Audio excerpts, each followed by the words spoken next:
Hi, my name's Jason, and I used to be just a good old average American kid living in upstate New York. There's me. I played baseball, mastered Mortal Kombat, went to the prom, said the Pledge of Allegiance every day, and loved my country. I even lived the dream of every American youth, college. Sure, it was a state school, but it also happened to be a party town. Great times all around, right? Well, sort of. I still had to work hard as a pizza guy to make it. And of course there was school.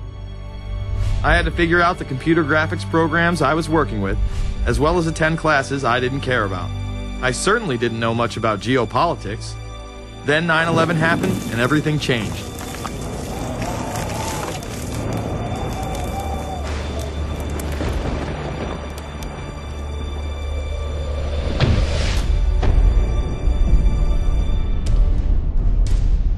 I was pissed. How dare the Muslim extremists massacre all those people? But was it all true? Prior to the invasion of Iraq, something didn't seem right. I then did a startling thing. I actually took a look at what happened that terrible September day. What I found horrified and angered me to such an extent that I took action. We were lied to, and lied to big time. Before I knew it, I went from a normal college student to the political guy at the party to one of the guys that brought you the first internet blockbuster, Loose Change. The film would not only change my life, but countless others as well. So if you've ever seen Loose Change, the documentary about September 11th, conspiracy theorist documentary, it is riveting. Oh, like, yeah. You watch it, and by the end, not even the end, 10 minutes in, you're like... You got your car packed, your head... You're just like, oh my God, it's all true. So every place, there's questions coming from this documentary. And you don't have to believe everything in the documentary to still have questions come up. And you look back and you remember what you saw and what you were told, and now you have questions. We got the boogeyman out there. Wow. See, for many years it was communism, then it was the war on drugs, now it's the war on terror. All through our life we've had to have a boogeyman. Loose Change took the truth about 9/11 into the mainstream with over 100 million views and allowed me to travel the country and even take on some of my detractors. The answer is no, they cannot. Jason, I think it's telling that every time you disagree with something, you call the people a liar. I'm not calling anybody a liar, sir. I'm calling you a liar because you are a liar. But if we were lied to about 9/11, then who was really behind it? A lot of people on the web were pointing towards the New World Order, but that was impossible. I mean, the Hulkster couldn't be involved, could he?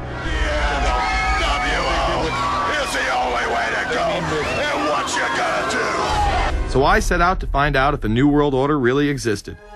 And if it did, what was it? Who was involved? And what were their goals? The very word secrecy is repugnant in a free and open society. And we are, as a people, inherently and historically opposed to secret societies, to secret oaths, and to secret proceedings. For we are opposed around the world by a monolithic and ruthless conspiracy. It is a system which has conscripted vast human and material resources into the building of a tightly knit, highly efficient machine. Its preparations are concealed, not published. Its mistakes are buried, not headlined. Its dissenters are silenced, not praised. No expenditure is questioned, no rumor is printed, no secret is revealed. Some cringe when they hear the term New World Order, despite all of these prominent people using it.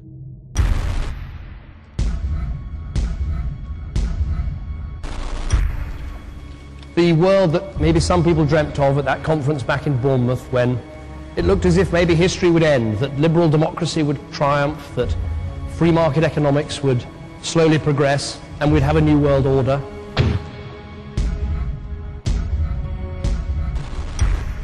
And together they helped to create, were the principal leaders in creating, a new world order and a winning strategy in the Cold War.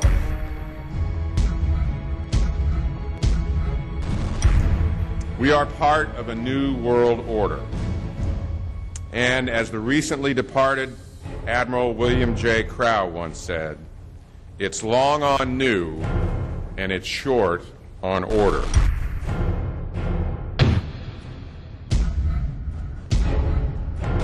Walter Isaacson wrote a wonderful book about some of the wise men who helped shape the New World Order following the Second World War.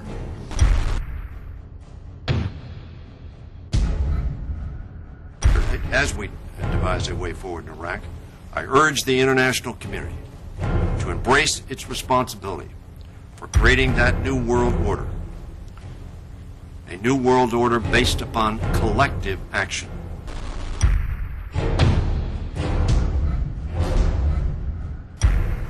The transatlantic partnership was never just the foundation of our security. It was the foundation of our way of life. It was forged in experience of the most bitter and anguished kind. Out of it came a new Europe, a new world order, a new consensus as to how life should and could be lived.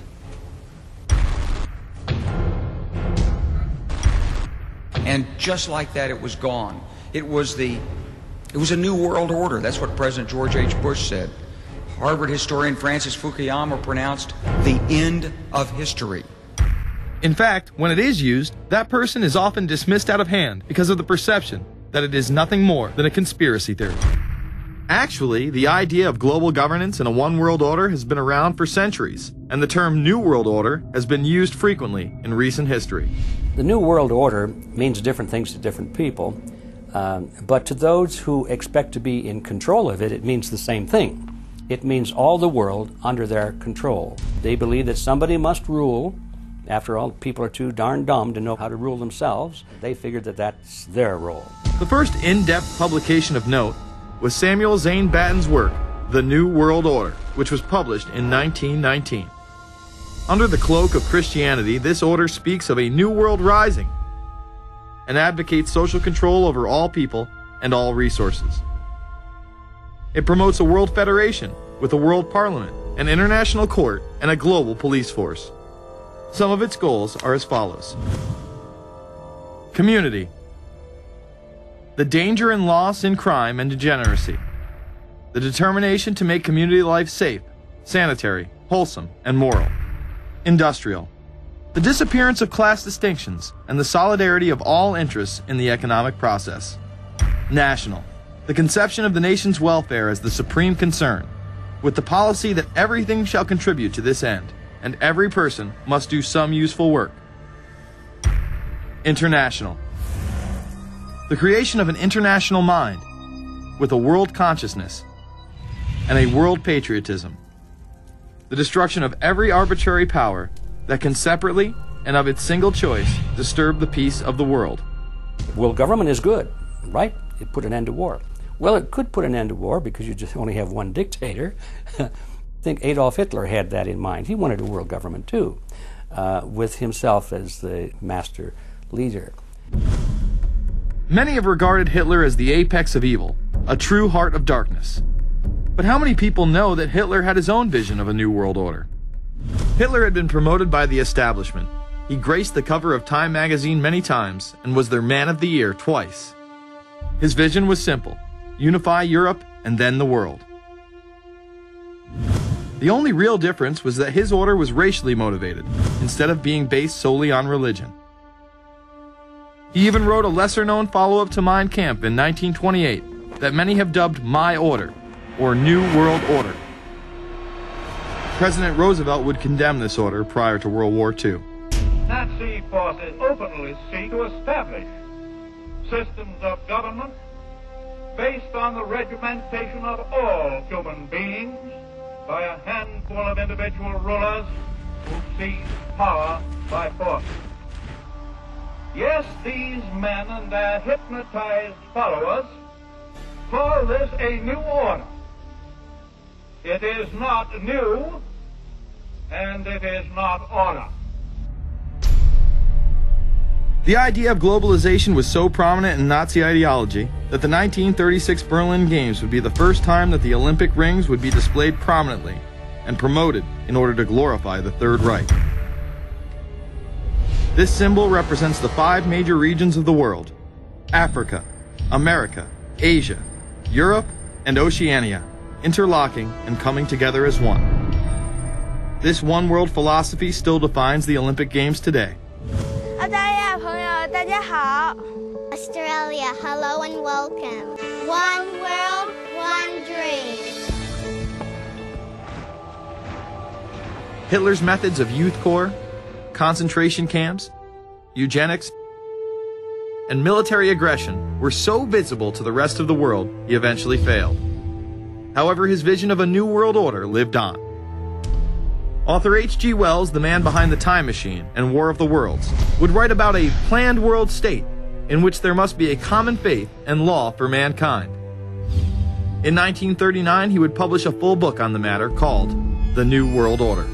Wells again has a similar vision, stating that national individualism has to go and that sovereign states must end.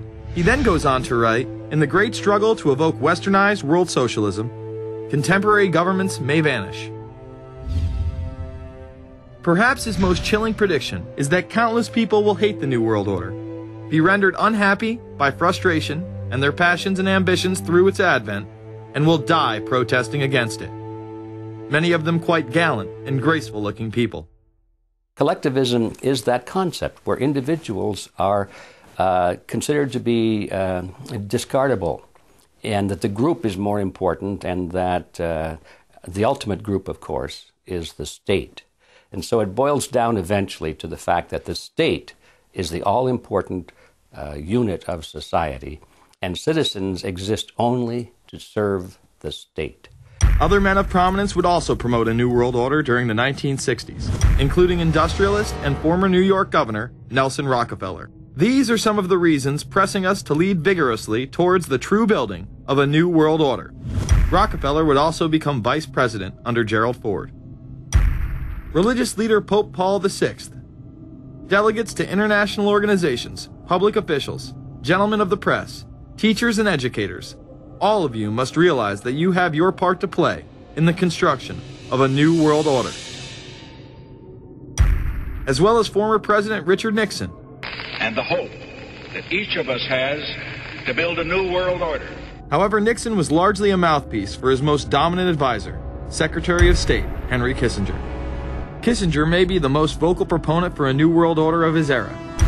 He has called for it time and time again, in policy papers, meetings, and interviews. Time magazine recognized both Nixon and Kissinger as Men of the Year after announcing their New World Order in China. However, they were working on it long before. In these once classified documents, they both discussed the new order with the president of Indonesia. Mainstream media was even critical of Kissinger's vision in the early 70s. In ragged, spasmodic fashion, a new world order is coming into being, but it looks less and less like the world order that Mr. Kissinger had constructed in his own mind. Kissinger's New World Order would fall under the radar for some time. However, it saw a vast revival during the first Bush administration. Here is Brent Scowcroft, former vice chairman of Kissinger Associates and former national security advisor under both Ford and Bush Sr., as he discusses the New World Order. Looking at the subtitle this morning, Are We Ready for the New World Order? Gives me something of the shudders. That phrase, New World Order, I'm afraid I'm partly responsible for resurrecting. To me, what that symbolized was perhaps a fundamental change in the character of our response to national security issues. Here, Charlie Rose asked Scowcroft, Kissinger, and former national security advisor Zbigniew Brzezinski if we are living in a new world order. Where are we as we think about this time in American foreign policy? Are we at a special moment which is being redefined? Or are we creating a new world order? We're at a moment when the international system is in a period of change like we haven't seen for several hundred years. In some parts of the world, the nation state on which the existing international system was based is either giving up its traditional aspects, like in Europe, or as in the Middle East. George H.W. Bush would campaign for a new world order like no other president before him. He would openly discuss it during his State of the Union address. What is at stake is more than one small country. It is a big idea, a new world order, where diverse nations are drawn together in common cause to achieve the universal aspirations of mankind. Again, a unified Europe was a major goal in creating this order. With few exceptions, the world now stands as one. A year and a half ago, in Germany, I said that our goal was a Europe whole and free. Tonight, Germany is united. Europe has become whole and free. The world can therefore seize this opportunity to fulfill the long-held promise of a new world order. We can find meaning and reward by serving some higher purpose than ourselves. A shining purpose, the illumination of 1,000 points of light. Bush Sr. and his administration would tour and promote this agenda across the board at any given opportunity. The President has spoken often of a new world order. And we have an unprecedented opportunity to build a new era of peace and prosperity here and abroad, to build a new world order. It's my understanding, I think that the President, and I don't know the context of how it came up in his speech last night in New York, said that China must be a part of the new world order. Guess I would like to ask you how you envision China fitting into the new world order. It is a country that we are going to have relationships with by virtue of its geopolitical importance. American officials say breaking down regional and national barriers to the flow of goods and services would represent a spectacular benefit to economies around the world. We are building a new world order. Bush would actually make a commencement address at Maxwell Air Force Base declaring the birth of this order. And that's why I wanted to speak to you today about the new world taking shape around us, about the prospects for a new world order now within our reach. In the coming weeks, I'll be talking in some detail about the possibility of a new world order emerging after the Cold War. But today, I want to discuss another aspect of that order. You see, as the Cold War drew to an end, we saw the possibilities of a new order in which nations work together. It refers to new ways of working with other nations to deter aggression and to achieve stability. As old threats recede, new threats emerge. The quest for the new world order is in part a challenge to keep the dangers of disorder at bay. We must build on the successes of Desert Storm to give new shape and momentum to this new world order. Only when this transformation is complete will we be able to take full measure of the opportunities presented by this new and evolving world order. The new world order really is a tool for addressing a new world of possibilities. This order gains its mission and shape not just from shared interests, but from shared ideals. After the Gulf War had ended, Bush was so obsessed with the idea of a new world order that he had a series of Glocks imprinted with the term that he would give to members of his administration, including Colin Powell, Brent Scowcroft, Dick Cheney, and General Norman Schwarzkopf. Cheney would even approve policy papers regarding the New World Order. Defense Secretary Dick Cheney has approved a revised draft of a policy document on the New World Order. The Pentagon is backing off a controversial earlier draft and has abandoned a one superpower strategy. The final document puts more emphasis on international alliances and organizations. This would become an unprecedented time period for people all over the globe to discuss at length what the New World Order meant to them. People within the media, Does anybody want to talk about the New World Order? Is there a New World Order out there, or is this a vision that exists in the... He does have his vision, there's no doubt about that. But does that exist in the president's mind, or does it exist out there in reality? This president sees this episode as the first test case, as the first example for the New World Order he is trying to organize. Some people have called it the New World Disorder, and there's a lot of truth to that.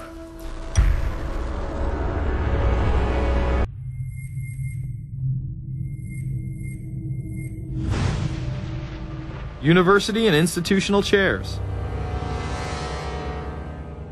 I mean, we're talking a New World Order at Georgetown. And we'd like to be very much a part of it and continue to live. This is a world that is likely to be dominated in the near future, and perhaps longer, by the Gulf War and the New World Order, which is the buzzword of the moment.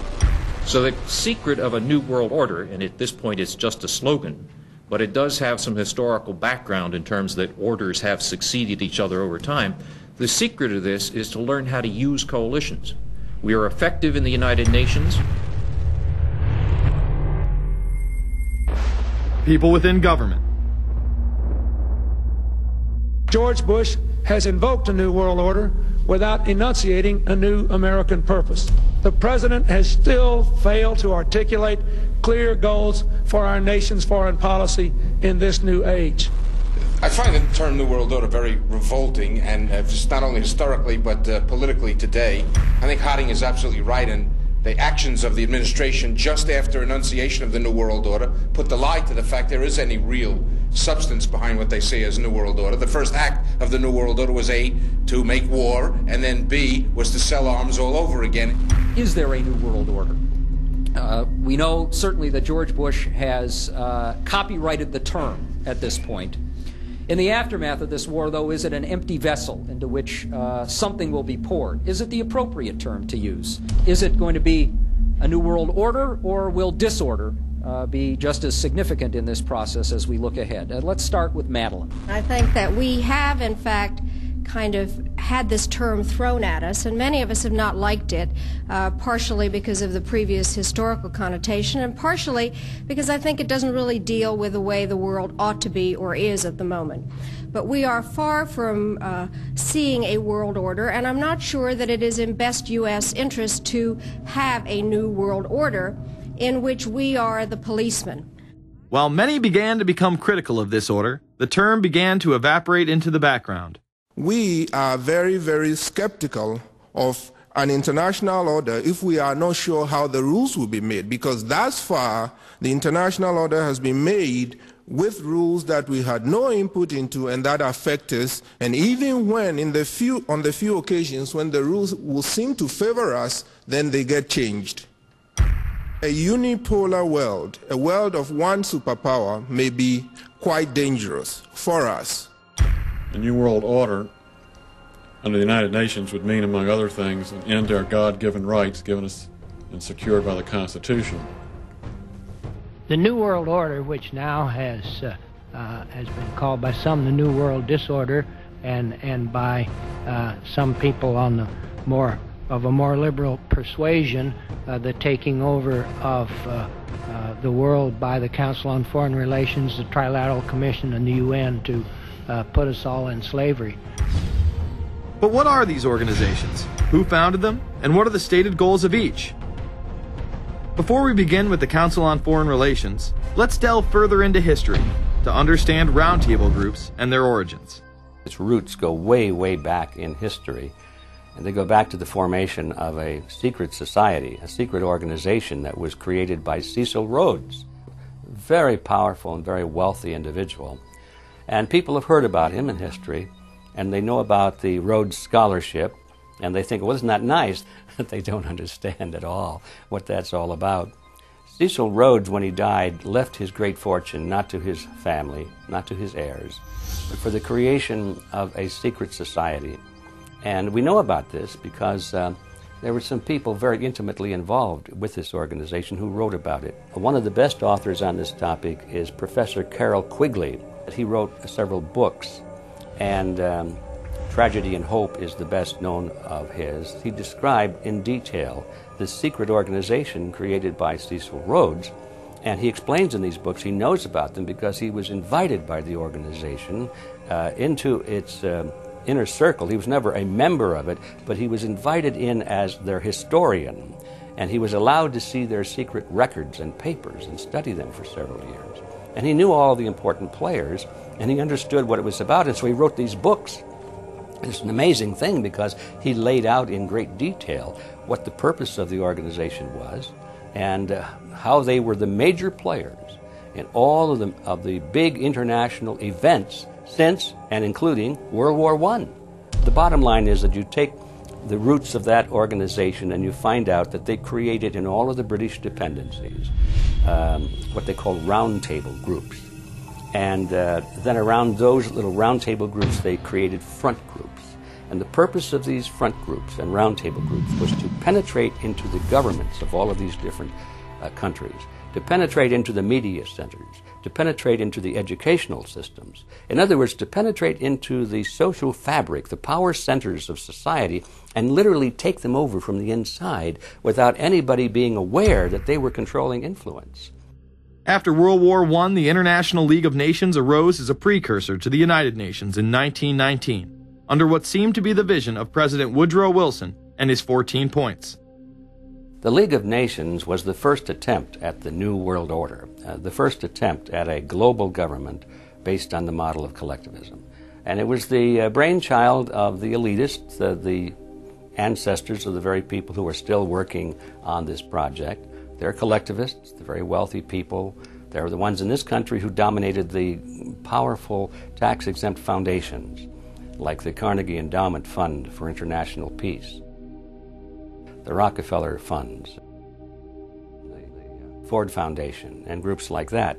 These people were on record, even way back then, that they had to have a new world government, and they dreamed of that being embodied in the League of Nations. And they were solidly behind it. And that was one of the reasons those people encouraged the United States into World War I, was because of the crisis of World War I, and that would also condition Americans to thinking of making big changes in their system, because we certainly don't want another war like that, do we? There's that fear angle again. And they thought, well, by being in World War I, then we would be a major participant at the table to carve up the world and create a new world government.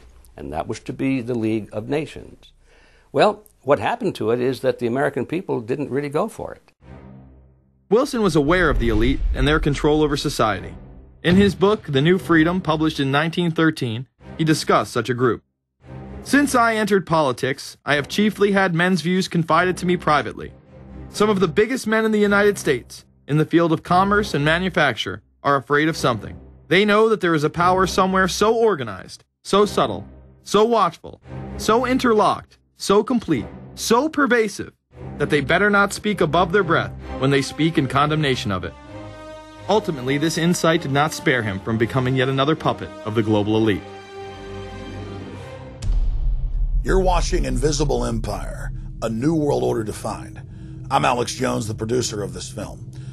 I have produced 5 of the top 10 films in internet history, whether it's Loose Change Final Cut, Endgame, The Obama Deception, or Fall of the Republic. Yes, we've made informative, well-documented films, but the real credit for the success of these documentaries lies with you, the viewers. My friends, Invisible Empire is so important for people that need a crash course in the history of the ruling class and what this establishment is setting up. Please support the filmmakers so we can make future documentaries. Visit Infowars.com. Purchase the high-quality hard case DVD that has over 30 minutes of expanded extras. Make copies of that because it's the best quality available. Give it to everyone you know. Have public showings, whether it's the library, a local theater, or your home. Get it out to everyone you know. Get a PrisonPlanet.tv membership. Download all my films in high quality. Burn them to disk and give them to everyone in your community. If we expose the globalist, there's no way they can carry out their hellish plan. The destiny of this film is in your hands.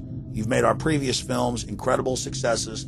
I'm counting on you now. So again, Infowars.com to get the DVD or call toll-free 888-253-3139 or see them all in incredible high quality at prisonplanet.tv. The ball is in your court. PrisonPlanet.tv is a better tool than ever in the info war. Over 6 years of my radio and TV shows, all my films in super high quality, my book, Paul Watson's book, all there, 15 cents a day. Your support of PrisonPlanet.tv empowers the resistance to unlock minds worldwide. In all of the British dependencies, these organizations, the front groups, were called the Royal Institute for International Affairs. In the United States, they chose a different name. They chose the Council on Foreign Relations, but it held exactly the same relationship to this inner society of Cecil Rhodes.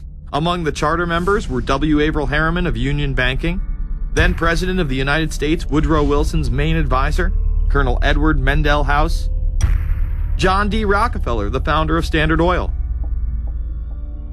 banking mogul J.P. Morgan, and prominent bankster Paul Warburg. Well, the Council on Foreign Relations exists today. It's probably the most powerful single organization in America. Many observers, including myself, believe that it is the hidden government of the United States. These people are not elected to office, and most Americans don't even know who they are. But they are holding all of the important positions in society. There are only about 4,000 of them in the United States, but I don't care what organization you want to look at, whether it's government, or whether it's the universities, or the large media centers, or whatever it is. You look at the people at the tops of those organizations, the owners, the managers, the CEOs, the board of directors, and I'm going to say probably 80 to 90% of the great power centers of America are dominated by just those 4,000 people who are members of the Council on Foreign Relations. Throughout its history, it would contain extremely influential and powerful individuals in finance, business, media, and politics. Former presidents of the United States include Richard Nixon, Gerald Ford, Jimmy Carter, and William Jefferson Clinton. Currently, Barack Obama claims not to be a member, but has spoken in front of the Council and has had his writings published in the Council's magazine, Foreign Affairs. It's been reported that you and your wife are in the globalist CFR, which is a Council on Foreign Relations. I'd like to know if that is true. Well, first of all, I'm not... the Council on Foreign Relations, I don't know if I'm a official member. I've spoken there before. It basically is just a forum where a bunch of people talk about foreign policy. And so there's nothing... there's no official membership. I don't have a card or, a special handshake or anything like that. Now, why is that important? It's important because the avowed purpose of the Council on Foreign Relations is to create a new world order, a global government based on the model of collectivism. And that includes the elimination of the United States as a sovereign nation. That's why it's important. The people running this country are determined to destroy it. The Council was heavily criticized during the 1980s for being an organization hell-bent on destroying national sovereignty in favor of a world government. So many of its members hid their association with the organization. Dick Cheney had this to say in response to a question by David Rockefeller, who became the CFR's youngest director in 1949 and was chairman of the board from 1970 to 1985. He remains an honorary chairman to this day. It's good to be back at the Council on Foreign Relations. As Pete mentioned, I've been a member for a long time and was actually a director for some period of time. I never mentioned that when I was campaigning for re-election back home in Wyoming. Now, you are the president of the Council on Foreign Relations, all right? Yes, sir. You guys toy with countries of the world like toys, don't you? You're like the Illuminati, you're the Masons, you control everything, don't you? That's the rap on you guys. What's so interesting now, though, is who's on the chessboard. The toys, if you will, are a lot more than states. Notice that Mr. Haas does not deny that the CFR has massive control over the geopolitical arena, and instead tries to focus on the separate entities outside of nation-states. Current Secretary of State Hillary Clinton also reveals the importance of the CFR here. But it's good to have an outpost of the council right here down the street from the State Department. We get a lot of advice from the council, so this will mean I won't have as far to go to be told what we should be doing and how we should think about the future. You have these private groups that are run and created by the elite, by the ultra-rich, wealthy families that have been manipulating global markets from behind the scenes for generations. They create these private groups that then feed information to the government, to senators, to congressmen, their recommendations, their policy papers, what they think should happen. And it's fascinating because if you actually read what it is that they're doing, the recommendations that they make, they're very able to get them put in place. Discussions that are going on in these private groups are really talks that should be going on in Senate committees and in the halls of Congress, but they're happening with these ultra-elite groups that are then pushing their propaganda into the political mainstream, and then it's becoming enacted, it's becoming put into law. Still not convinced the CFR is promoting a new world order? Listen to what Leslie Gelb had to say upon leaving the New York Times to chair the organization as its president in 1993. I loved it. Doing a column is a great job. I'm going to an equally great but different job, and in a way a job that caps everything I've been doing in my life, in government, in academia, and in journalism. I think that's what the Council on Foreign Relations will allow me to do. Well, you know, for example, you had me and 3 or 4 other folks on this show a few months ago to talk about the New World Order, right? Exactly. Right? Bob I talk Bermas about and it, exactly. Right. I talk about it all the time. New World Order wants a global system where one small central authority of individuals can then dictate a policy that's going to be distributed down to the rest of the world, everywhere, in the smallest little town in the middle of nowhere in some remote country. I now think it's safe to say that the Council is extremely influential on the world stage and openly promote global governance. The Council and the globalists were able to take this agenda to the next level following World War II. The United Nations was born out of the ashes of this conflict. Unlike the League of Nations, the United States not only joined this organization, they championed it. First book I wrote was The Fearful Master, a second look at the United Nations. It was written at a time when it was not popular to be critical of the UN. I mean, the United Nations was viewed by almost everybody as our last best hope for peace. It was a means, we were told, to bring humanity together and put an end to war and live in peace and harmony and promote trade and all of these good things. I wish it were any of those things, but it's not. The original charter for the United Nations was drafted in San Francisco in 1945, and the United States became a permanent member of the Security Council, along with France, the United Kingdom, the Soviet Union, and the Republic of China. The process by which other nations' belief systems could be used to erode and eviscerate our Constitution and Bill of Rights had taken a giant leap forward. The United Nations is one of the most well-known sort of globalization attempts. Its primary goal is to streamline all the governments of the world, to create a global council and to unify all the rules and all the regulations for the world. So it's essentially the precursor and an engine of this new world order. The United Nations is made up of all of the countries of the world, most of which are dictatorships of one kind or another.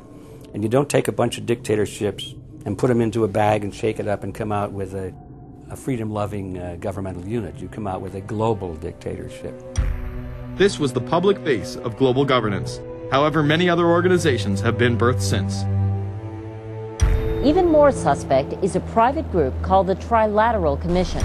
David Rockefeller and Henry Kissinger are among its some 300 influential members. The Trilateral Commission, rich and powerful business and political leaders from Japan, Europe, and North America, the New York-based policy group was formed in 1973 by Chase Manhattan Bank Chairman David Rockefeller. In addition to Rockefeller, there were many other noted American members. Among them, economist Alan Greenspan, former Defense Secretary Harold Brown. George Bush was once a member but resigned last year before his unsuccessful presidential campaign. Back then, it wasn't politically wise to be aligned with what his party's right wing considered a shadow world government. The United Nations would take over America. The Trilateral Commission would control the world. Just look at its membership, they say. Current and former members include Presidents Clinton, Bush, and Carter. Names like Brzezinski, Christopher, Kissinger, and Schultz. And top executives of ITT, Xerox, Exxon, and Nations Bank. Although this group with only 300 members seems to be at the apex of the power structure, there is yet another group formed in 1954 that is even smaller in number and has a greater influence on world events. Meet the Bilderberg Group. This elite group meet annually around the globe. There is a core group of members who have attended every year for decades, such as David Rockefeller, Henry Kissinger, and Queen Beatrix of the Netherlands. These members invite others who are politically and socially relevant at the time. Each year, around 140 people are in attendance. Real quick, I asked you this question. In June of 2004, you attended a meeting in Italy called the Bilderberg Group. I just want to know what you were doing out there, what that was all about. If she lied to me and told me she didn't go, I figured you might tell me the truth. All I did was go. They had a Republican and a Democrat. I gave like a 20-minute talk on the presidential election. You didn't have anything to do with being John Kerry's running mate? Did you talk about that at all? No, because I wasn't his running mate. Okay. I happened to be in Europe then on my way to Russia. I was invited to go to Bilderberg by Vernon Jordan, a friend of mine and a genuine hero of the civil rights movement. And to the best of my knowledge, NAFTA was not discussed by anybody in my presence. Documents released by the group in 2001 revealed that in September of 1955, the group met in Germany and covertly outlined the idea of a European Union.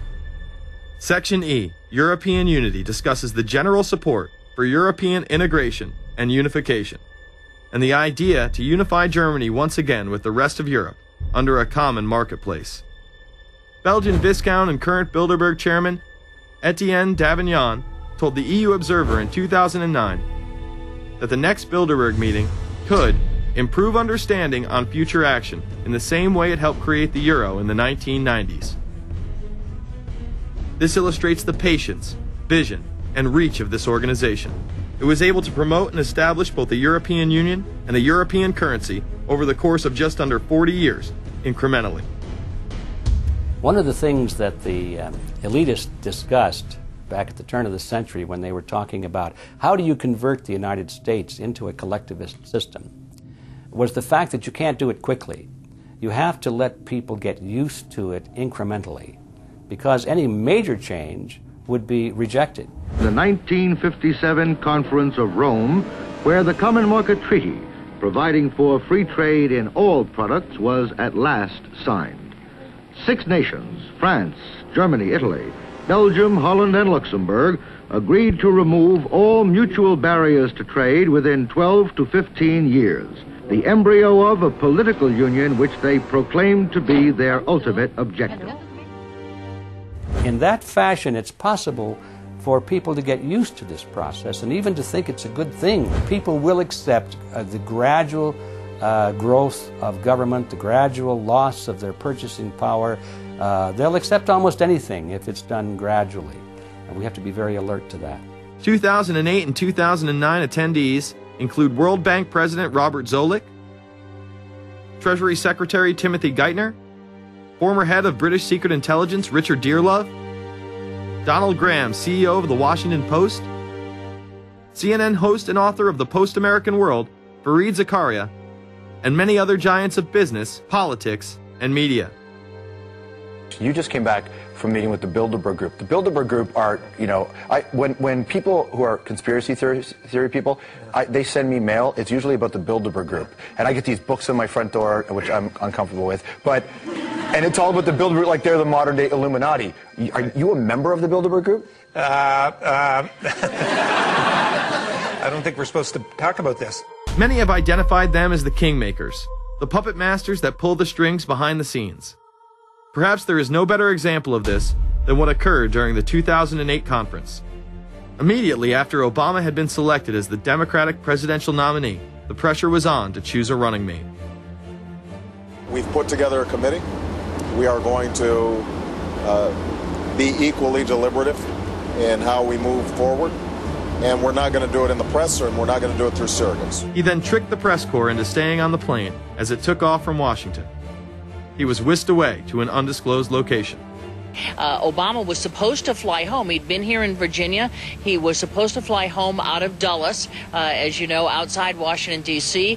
The press corps was waiting for him on the plane, and the pilot announced that they were leaving, and Barack Obama was not on the plane. Presumptive nominees in the past has always been that they have at least a press pool with them at all times. Is there a reason why we didn't go with him in the motorcade all the way? This is what we're out here for. Now we're on this plane with no candidate. Again, I understand. There was a desire to do these meetings, obviously, in private. The press then began to report that Obama and Hillary were meeting secretly in her home. Well, we continue to follow our breaking news. Barack Obama, Hillary Clinton meeting tonight at her house in Washington, D.C. However, it was later revealed that they never actually met at Clinton's home. And we're following this breaking story. Candy Crowley, we understand, has new information. Candy, what have you learned? We are hearing actually from Chris Welch, who is our embed with the Obama campaign. Those are the people that took off without Obama and went to Chicago. The spokesman there is in fact confirming that the meeting did take place. They're talking in past tense now, but saying that the meeting did not take place at the Clintons' house. It took place at this point at some place, I don't know where, some undisclosed place in Washington, D.C., not at Hillary Clinton's house. Remember, Gibbs mentioned that Obama had a desire to have several meetings, not just one. Is there more than one meeting? Is there more than one person with whom? I'm not going to get into all the details of the meetings. I don't know that I've got a ton more different answers for all of your questions. The truth of the matter is that Bilderberg just happened to be in the neighborhood at the time. They were holding their annual meeting just down the road in Chantilly, Virginia. What are the chances? What's interesting and dangerous about the New World Order is that it's not a natural progressing idea. It's just not civilization naturally evolving and organizing into this system. It's the group of extremely powerful people that are manipulating the system to get it to this status from behind the scenes without anybody's knowledge. You have to ask yourself, if there isn't an agenda going on to keep those organizations quiet and to keep them out of the news, to keep the discussions about them behind closed doors, then why is it that these supposed experts on the left and on the right never talk about them? This has been a condensed history of the globalist organizations and their rise to power. But is there a reason they meet behind closed doors? A shadow world government has been mentioned, but to truly understand what that means, let's go back to this iconic warning from President Dwight D. Eisenhower. Progress toward these noble goals is persistently threatened by the conflict now engulfing the world. It commands our whole attention, absorbs our very beings. We face a hostile ideology, global in scope, atheistic in character, ruthless in purpose, and insidious in method. Unhappily, the danger it poses promises to be of indefinite duration. The need to maintain balance in and among national programs. Balance between the private and the public economy. Balance between the cost and hoped for advantages. Balance between the clearly necessary and the comfortably desirable. We have been compelled to create a permanent armaments industry of vast proportions. We annually spend on military security alone more than the net income of all United States corporations. The total influence, economic, political, even spiritual, is felt in every city, every state house, every office of the federal government. Yet we must not fail to comprehend its grave implications. Our toil, resources, and livelihood are all involved. so is the very structure of our society. In the councils of government, we must guard against the acquisition of unwarranted influence, whether sought or unsought, by the military-industrial complex. The potential for the disastrous rise of misplaced power exists and will persist. America went into a major mobilization, revived its defense industries, and we saw the civilian economy of America more and more skewed through the 50s. Already in Eisenhower's time, he could see it coming, that you were getting a larger and larger defense military component of the economy, which, unlike the rest of the economy, was very, very centrally organized about lobbying for more and more new weapons. It was the political skills of this military-industrial complex, which I think Eisenhower was really warning us about, and rightly. There is a military-industrial complex. Today we see a situation where the civilian economy is really in tatters, and most of our civilian production has gone overseas to third world countries.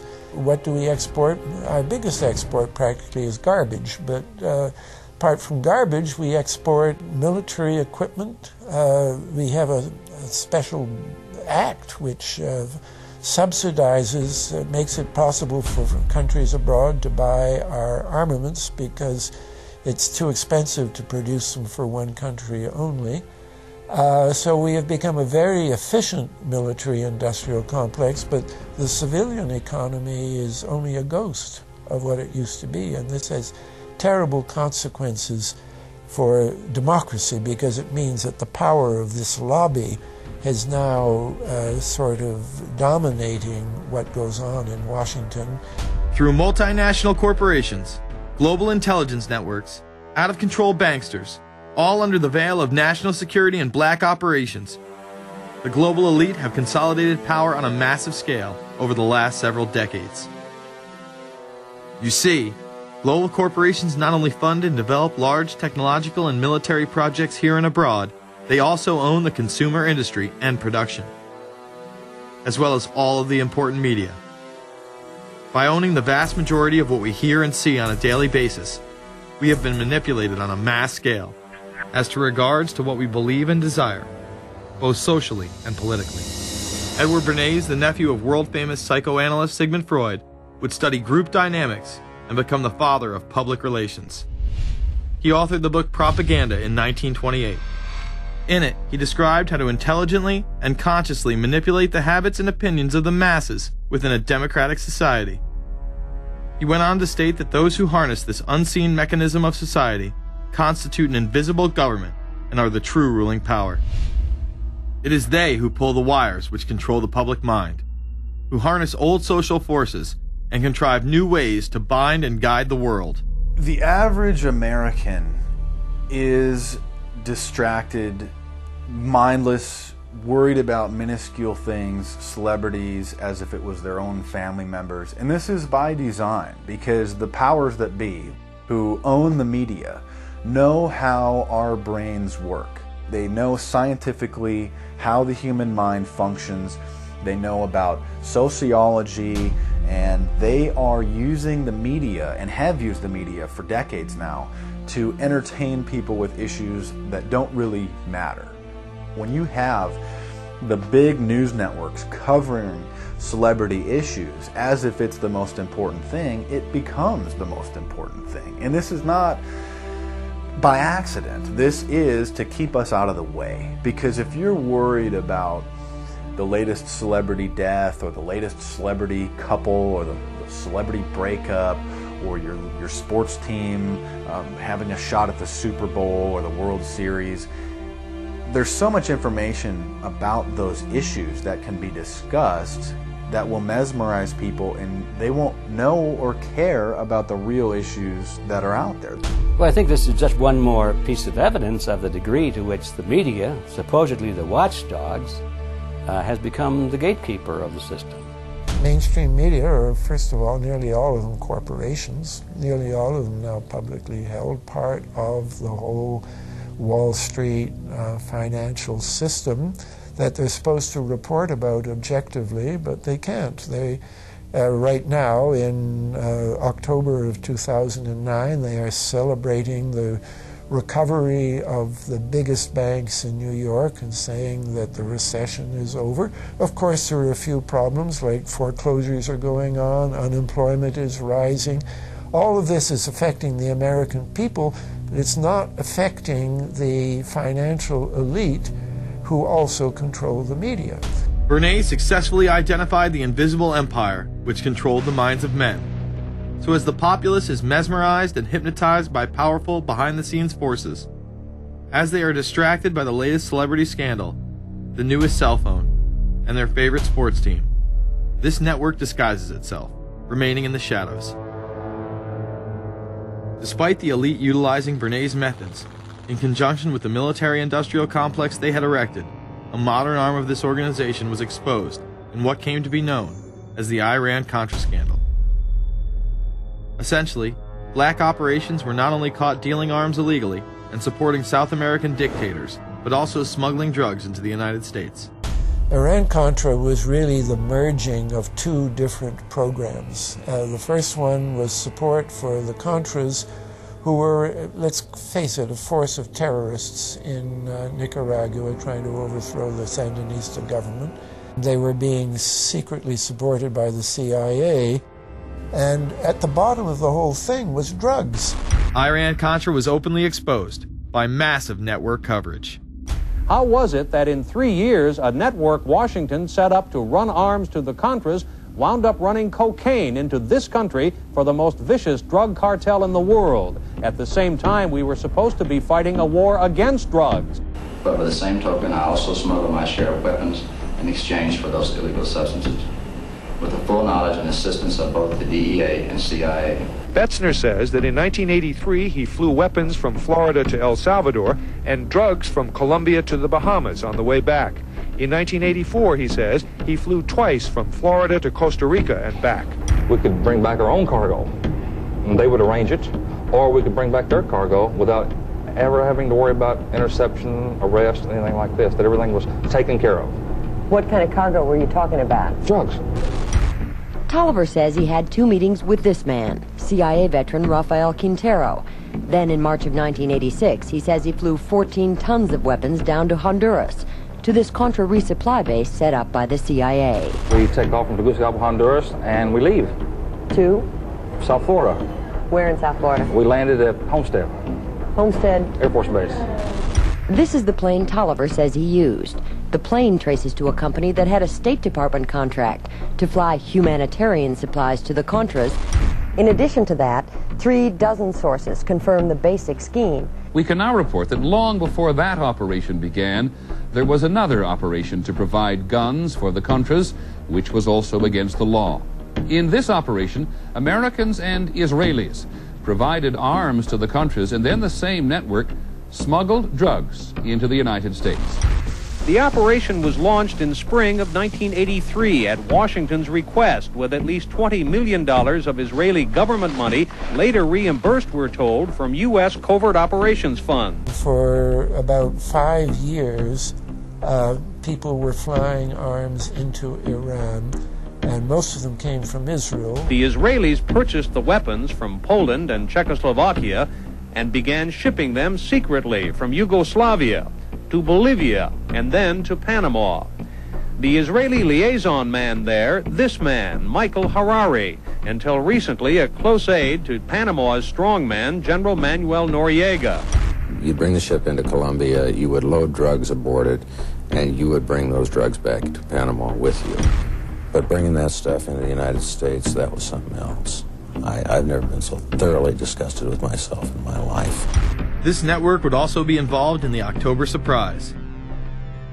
We really can't understand that unless we understand the so-called October surprise in the 1980 election, which is, I think, unquestionably Republicans, including William Casey, who later became Reagan's head of the CIA, negotiated with the Iranians for them not to release the hostages which were being held in Iran to Carter, but to wait until the Carter was defeated and the Republicans were in.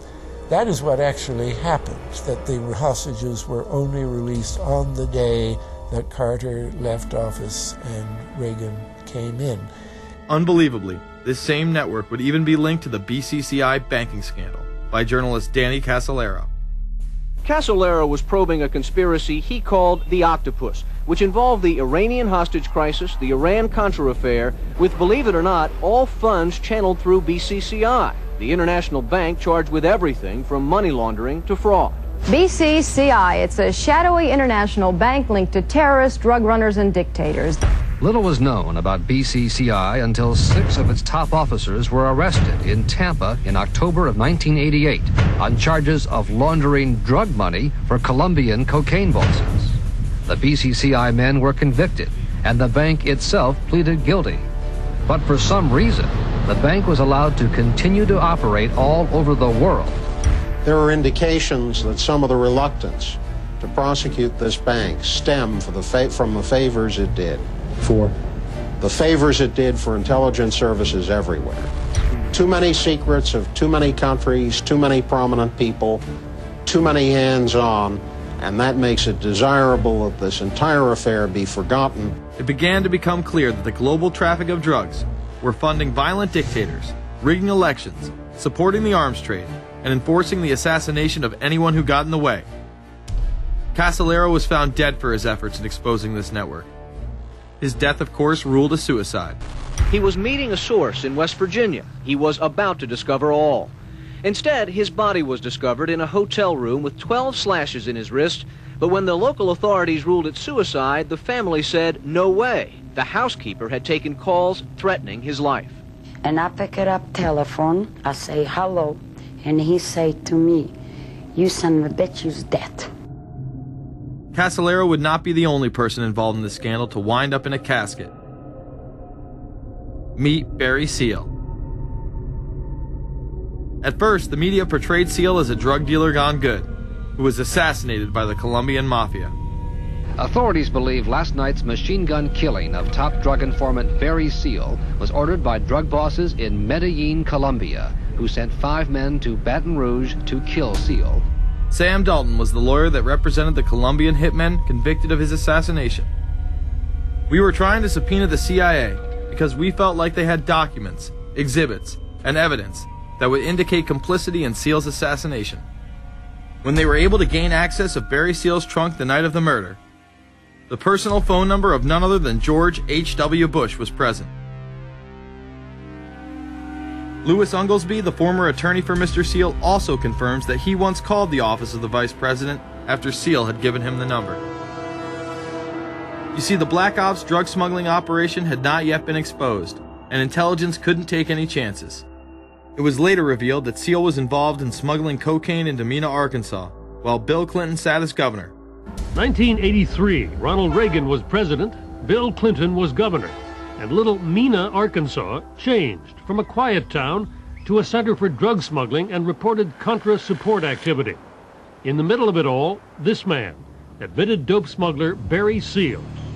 Arkansas State Trooper Russell Welch investigated Seal's organization. Each trip would have 250 to 350 pounds of cocaine. According to the London Telegraph, Arkansas State Trooper Larry Patterson testified under oath that he and his officers discussed repeatedly in Clinton's presence the large quantities of drugs being flown into Mena Airport, large quantities of money, large quantities of guns. Hot Springs police officers would also record Roger Clinton, Bill's brother, during a cocaine transaction stating, "Gotta get some for my brother. He's got a nose like a vacuum cleaner." There was also a large amount of money laundering going on in Mena. Former IRS agent William Duncan traced some of Seal's drug profits laundered through Mena banks. We had direct testimony from people who were involved in the money laundering operation. We had testimony from people at banks who observed the transactions. What happened when you tried to make this case before a grand jury? I was never asked to present the evidence to a grand jury, ever. This very same network used BCCI to fund the Afghani rebels. The deputy director of the CIA, Richard Kerr, said late today that the CIA did use the Bank of Credit and Commerce International, BCCI, to support CIA activities overseas. Most people still believe that the Soviets had maliciously invaded Afghanistan in order to spread their communist agenda. The Al-Qaeda was essentially a kind of a byproduct of Brzezinski's campaign to embarrass the Soviet Union in Afghanistan. They weren't in Afghanistan at that time. Brzezinski boasted later that he was responsible for drawing them into Afghanistan. And he did this extraordinary interview with Le Nouvel Observateur in France, and they said, but aren't you worried that you've created this whole new force of Al-Qaeda? And he said, oh, what's more important, a few crazed Islamists or the fall of the Berlin Wall? And they said, but you know, is there no danger? Aren't they dangerous? And he said, nonsense. He said all this in 1998.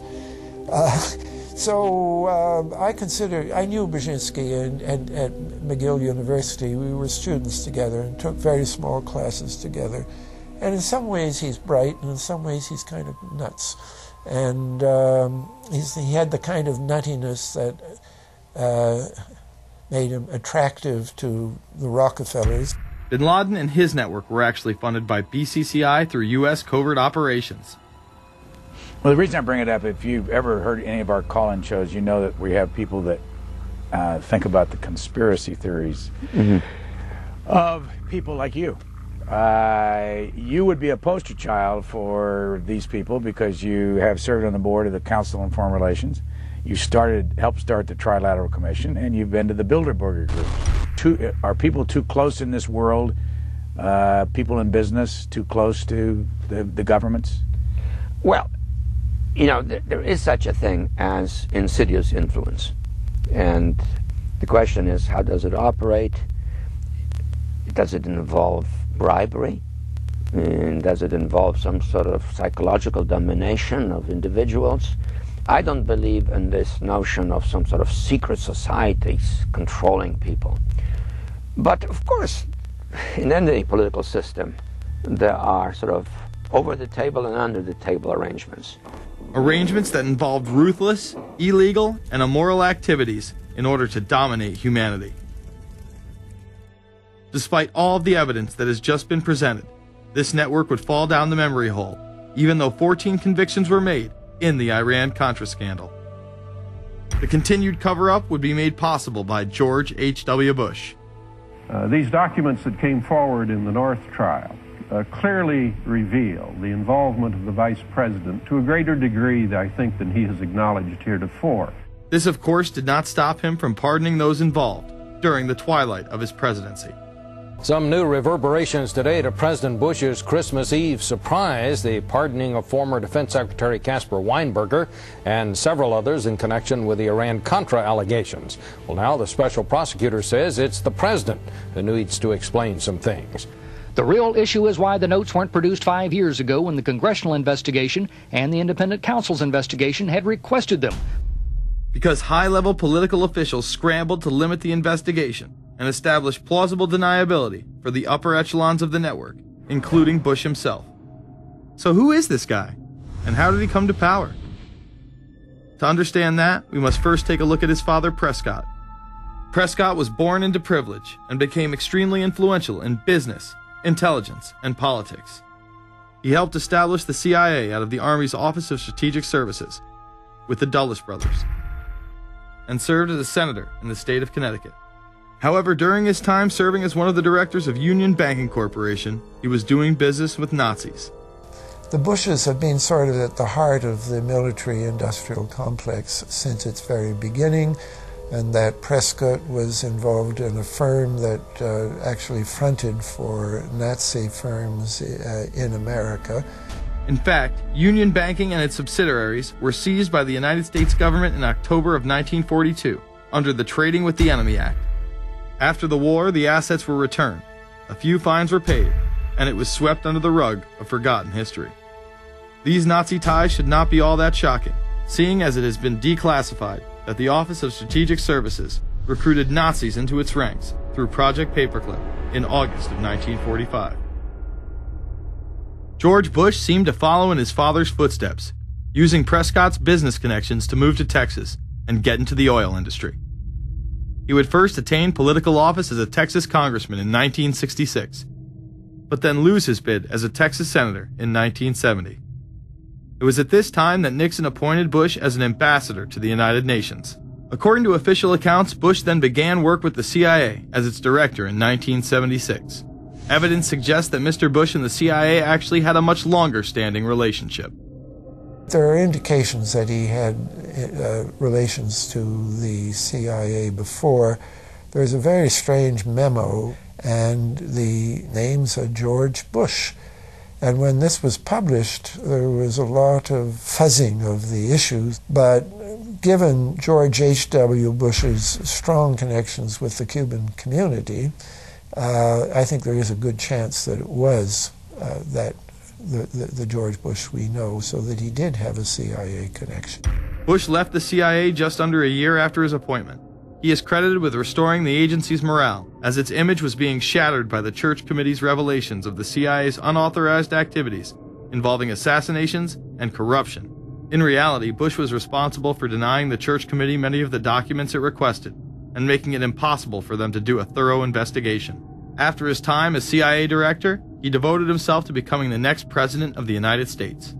Many people within his own party did not like his globalist ties.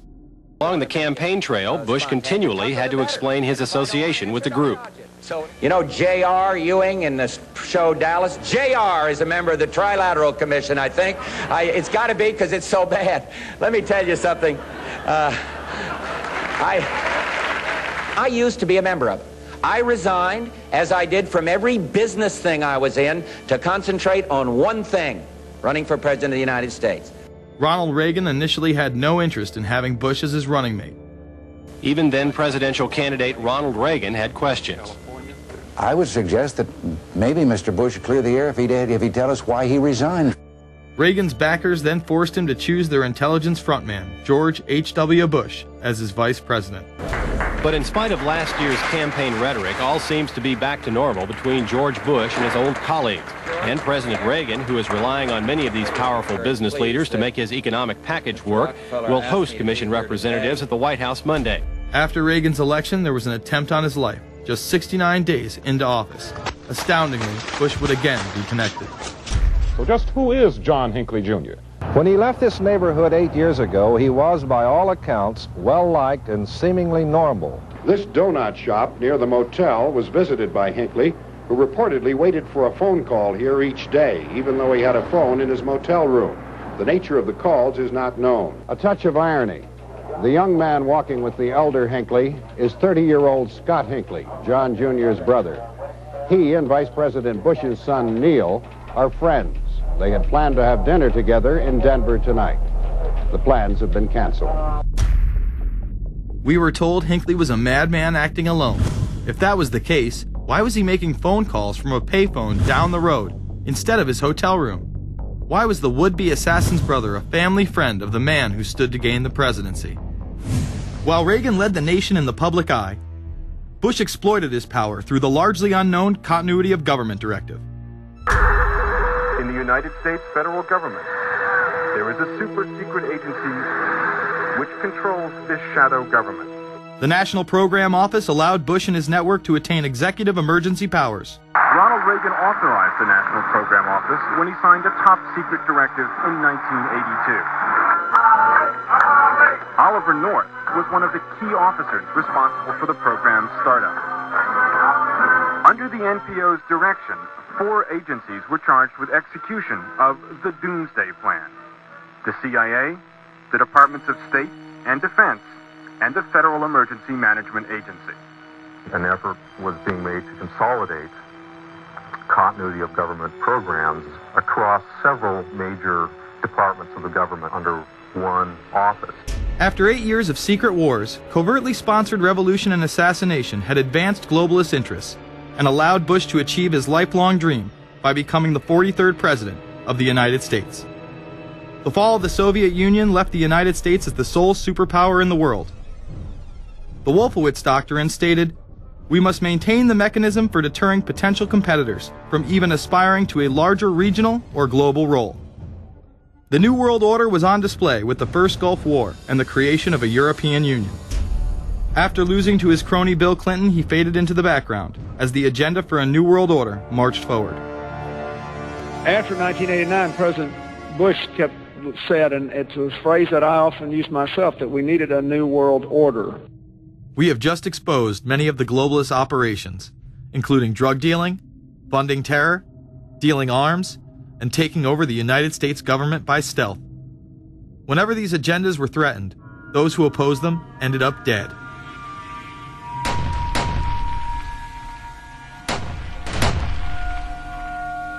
We've got some difficult days ahead, but it really doesn't matter with me now, because I've been to the mountaintop.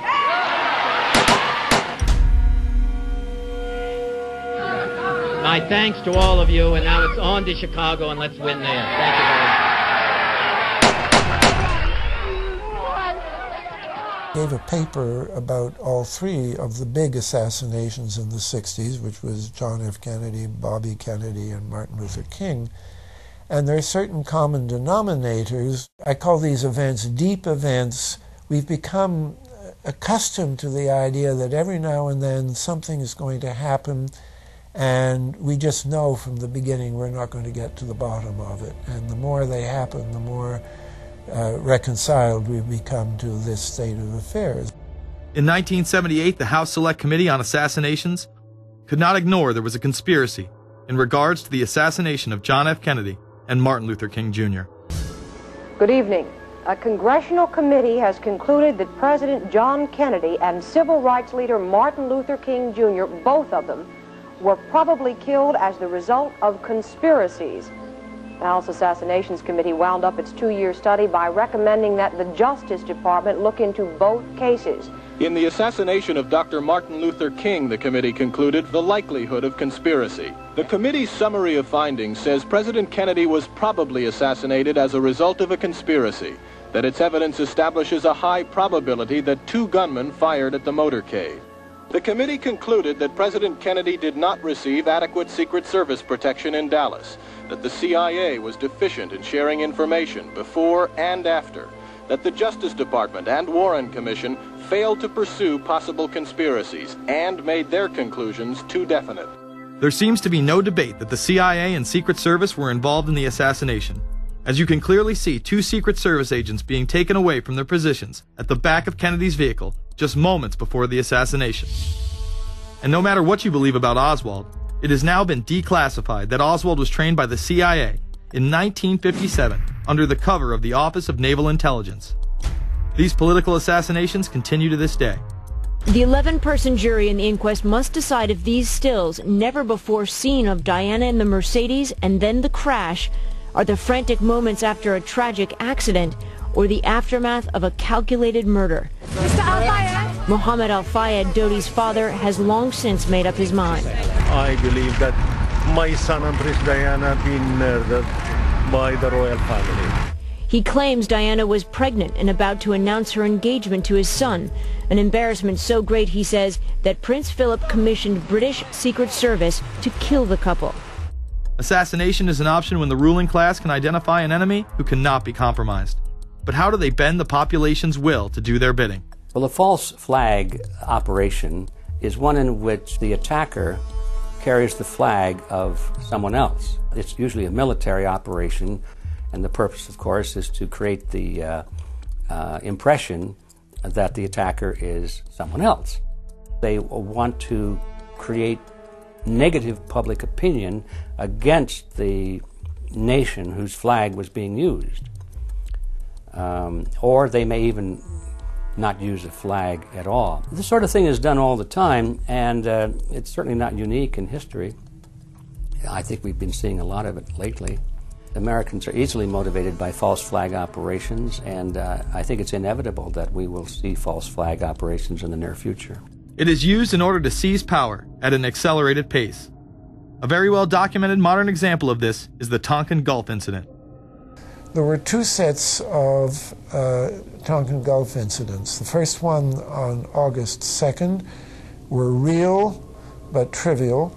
The second on August 4th, 2 days later, were the ones to which we actually sent planes off in retaliation and were, in theory, much bigger, a torpedo attack on a U.S. destroyer, but in fact it never happened. When McNamara visited Vietnam, he confirmed the Tonkin Gulf incident never occurred, and once again, we were lied into war. To this day, I don't know what happened on August 2nd and August 4th, 1964 in the Tonkin Gulf. The general provided the answer, saying his Navy attacked the Maddox on August 2nd, but on the 4th, nothing happened. There was absolutely nothing, he said.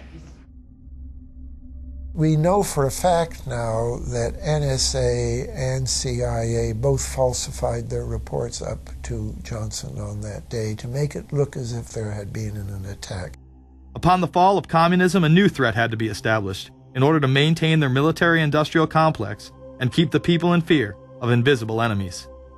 More modern examples of this have been used not only to start conflicts abroad, but to instill fear in large populations in order to demonize groups and further erode civil liberties. The majority of people still believe that Timothy McVeigh was a right-wing extremist who bombed the Oklahoma City building with a Ryder truck because he was upset with the government. People close to the event told a very different story.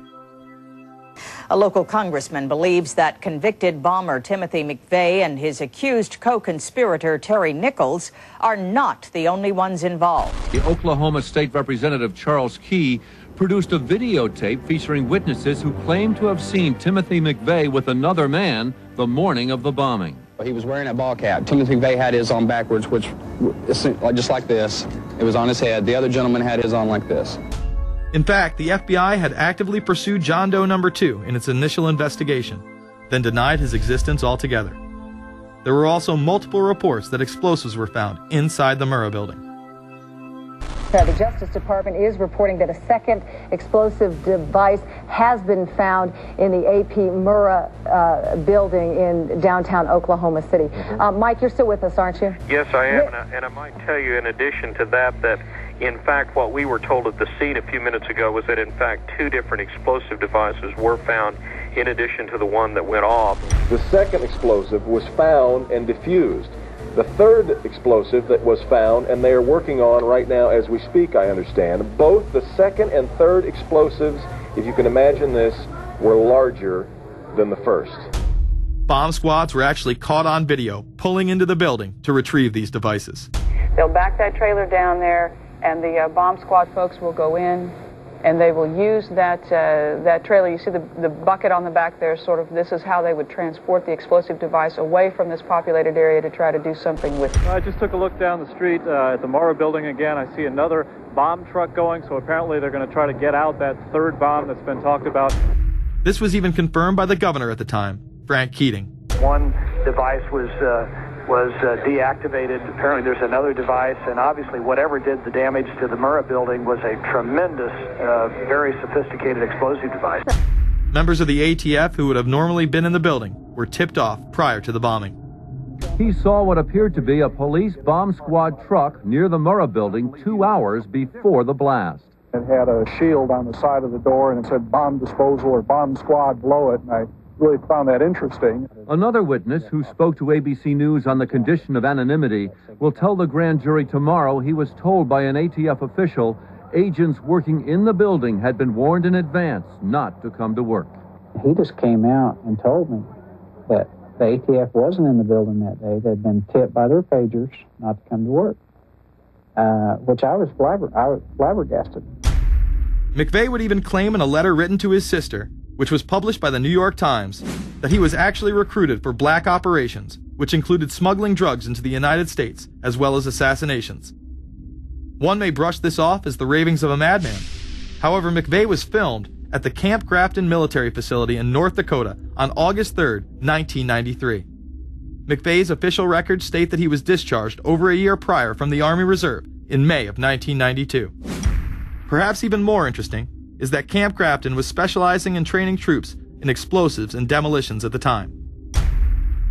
When all was said and done, the security tapes reported to have captured the entire thing on video were rounded up and classified. In 2009, they were finally released, and magically none of them caught the bombing.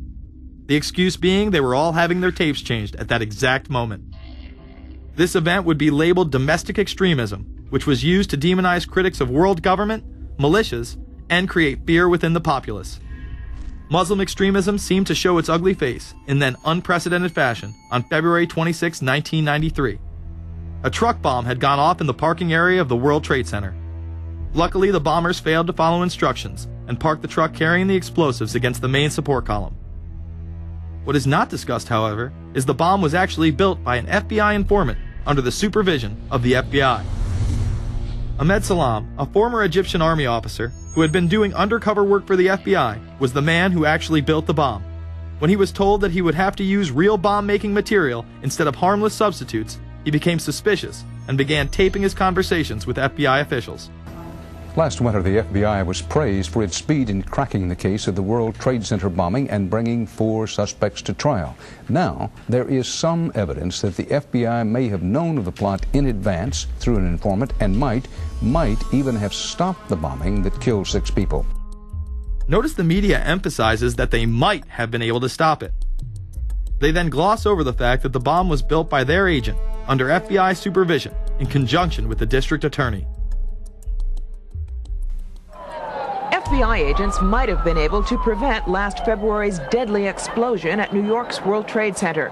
They discussed secretly substituting harmless powder for the explosives, but they didn't, according to the FBI's own informant, Ahmed Salem. Unbeknownst to the FBI at the time, Salem recorded many of his conversations with his handlers. The actual recording where Salam discusses this with his FBI handler John Antisev was released years after the trial. You got paid regularly for good information. I mean, the expenses were a little bit out of the ordinary, and it was really questioned. Don't tell Nancy I told you this. Well, I have to tell her, of course. Well, then if you have to, you have to. Yeah, because, I mean, the lady was being honest, and I was being honest, and everything was submitted with a receipt. Yeah. And now it's questionable. It's not questionable. It's like a little out of ordinary. Okay. You know. All right.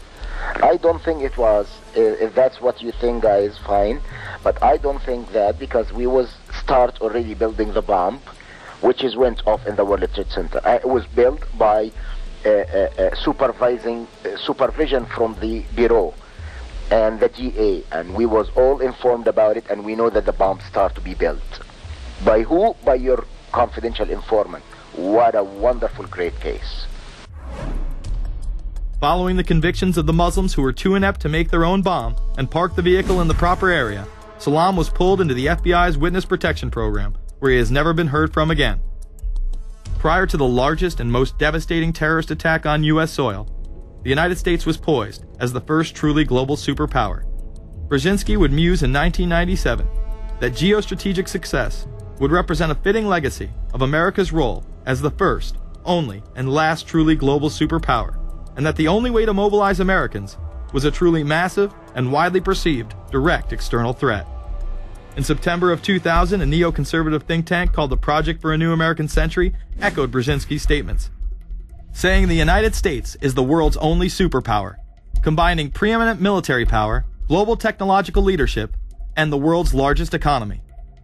An engine for New World Order ideals, members of PNAC included Dick Cheney, Donald Rumsfeld, Jeb Bush, Scooter Libby, William Kristol, and Paul Wolfowitz. Describing the difficulty in projecting force, they write the process of transformation is likely to be a long one, absent some catastrophic and catalyzing event, like a new Pearl Harbor. This takes us full circle to the September 11th attacks of 2001. In my previous film, Fabled Enemies, I expose in great detail the Saudi Arabian, Pakistani, and Israeli connections in conjunction with this international intelligence operation. In the early 1980s, bin Laden worked with operatives from U.S. intelligence, the Pakistani military, and Arab states. They ran a wide-ranging covert network that recruited and financed Muslim fighters to battle the Soviet army. The hijackers that were trained at U.S. military installations and protected by the FBI and CIA. The military exercises leading up to 9/11, and those that took place as the attacks occurred. Open line. Surveillance, Sergeant Richmond. Sergeant Richmond, Sergeant Light from Cheyenne Mountain Test Control. How are you? I'm doing fine. Okay, I need you to terminate all exercise inputs coming to Cheyenne Mountain at this time. Copy. And stay on loop until I verify that connectivity is disconnected on the exercise side only. Okay, no, do not do any more inputs on the exercise side and stand by. I got Cheyenne Mountain on the line. Terminating all exercise inputs. So, over, in case you didn't know, that exercise. Oh, yeah. The Black Ops program, Able Danger, and the shadow government involvement. This morning we learned that the Vice President wasn't the only one sent to an undisclosed location on September 11th, that an entire backup government was and is still there and may be there for as long as anyone now at least can imagine. As well as much, much more. The government has lied about 9/11 repeatedly and used it to dominate the Middle East, while creating an evolving police state here, encroaching on civil liberties at home. And of course, building a new world order. There is a chance for the President of the United States to use this disaster to carry out what his father, a phrase his father used, I think, only once, and hasn't been used since, and that is a new world order. We know now that September 11th of 2001 was the beginning of what we might call a new world order. The new world order that this president's father talked about with such great enthusiasm seems to be high on the agenda of this administration. Under the second Bush administration, massive amounts of civil liberties were openly and brazenly taken away following 9/11. The passage of the Patriot Acts, the Military Commissions Act, and other horrifying anti-constitutional legislation was enabled by the incredible amount of fear generated by the media, all in the name of keeping us safe here at home. The war itself would create huge profits for the military-industrial complex, and the globalists would seize even more power and control over Middle Eastern resources in what they planned to become a Eurasian Union under their control. Although the establishment claimed to be fighting for our freedom abroad, they were destroying our sovereignty by stealth. Expanding on NAFTA, they were able to consolidate power on the domestic front by deindustrializing the United States through CAFTA, the Central American Free Trade Agreement, as well as the SPP, the Securities and Prosperity Partnership. Opponents, however, say the initiative is nothing less than a plan to create a North American Union that would eliminate sovereignty for all three nations. Building on the North American Free Trade Agreement, the NAFTA section of the Commerce Department is busy drafting laws and regulations for a North American Union, a union of Canada, America, and Mexico. The President has attended secret meetings and signed at least 2 agreements under the Security and Prosperity Partnership Program. The stated goal established by Presidents Bush, Fox, and Prime Minister Paul Martin is integration by 2010. It's a plan from the business elites, the political elites, that will cost more American jobs, cost American sovereignty, but it would fulfill the President's father's vision. Now, former United States Trade Ambassador Robert Zoellick is talking about it again with renewed vigor. This time, a new world order with business at the helm of trade and economic policy. It's an agenda that goes hand in hand with the United States, Mexico, and Canada, working quietly and behind the scenes to promote a common market with common deregulation for the benefit of multinational corporations. It's remarkable to me, the arrogance, the idea of just simply throwing away the nation's sovereignty, but they're trying to do so in so many ways. People better understand that they mean exactly what they're saying. It's a new world order they're trying to create. Dobbs, the only mainstream anchor to expose the new world order, resigned shortly after bullets were fired into his home. The elite do not plan on waiting around for these unions to be formed before implementing the next step in global government. Through the vast global economic crisis of the last few years, they have been able to devalue the dollar and undermine it as the world's reserve currency. They have allowed the Federal Reserve and IMF to consolidate power by taking control of the Securities and Exchange Commission, as well as issuing a global currency instead of the dollar, disguised as a special drawing rights unit. This aspect of the New World Order was announced at the G20 in April of 2009. There is a big thing that's going to happen in London at this G20, and then they're hiding it, they're camouflaging it, they're not talking about it. Coordination of international regulation. What they are going to do is to put our Fed and our SEC under the control, in effect, of the IMF. The New World Order, that's what they're planning in there, is to undermine the U.S. currency, and it's just really sad. What it really is putting the American economy under international regulation. Yeah. And those people who have been yelling, oh, the UN's going to take over global conspiracy government. Theorists. They've been crazy, but now they're right. There's 20 or whatever people in the G20, say there's 20 ministers, thousands of us, and we can't get our voices heard. When Geithner said he would be open to the idea of a global currency last week, yeah. Those conspiracy people had said and suggested that for years. Right. You're not wrong. Cash is becoming weeded out. Cash will most likely be eliminated or extremely difficult to use in many situations, so that you'll have to use the global currency or the electronic currency. Even though a physical global currency is yet to exist, groups such as BRIC are openly promoting a new reserve currency, which is a conglomerate of Brazil, Russia, Indonesia, and China. Get everyone in the whole world using one currency, which some people think that's a good idea. Russian President Dmitry Medvedev recently showed off a sample coin of the new world currency at the G8 in July of 2009.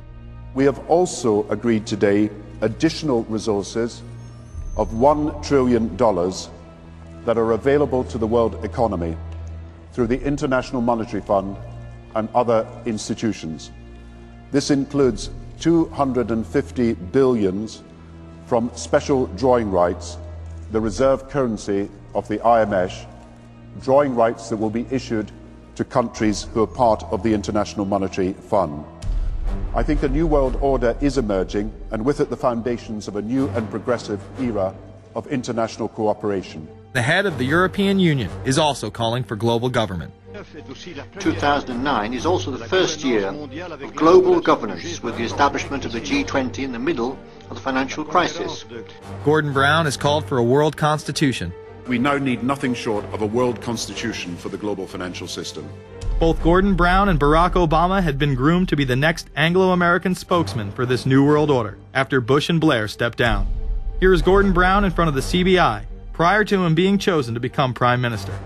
And it's only now that we can begin to understand that the world order that globalization brings and what it's going to look like.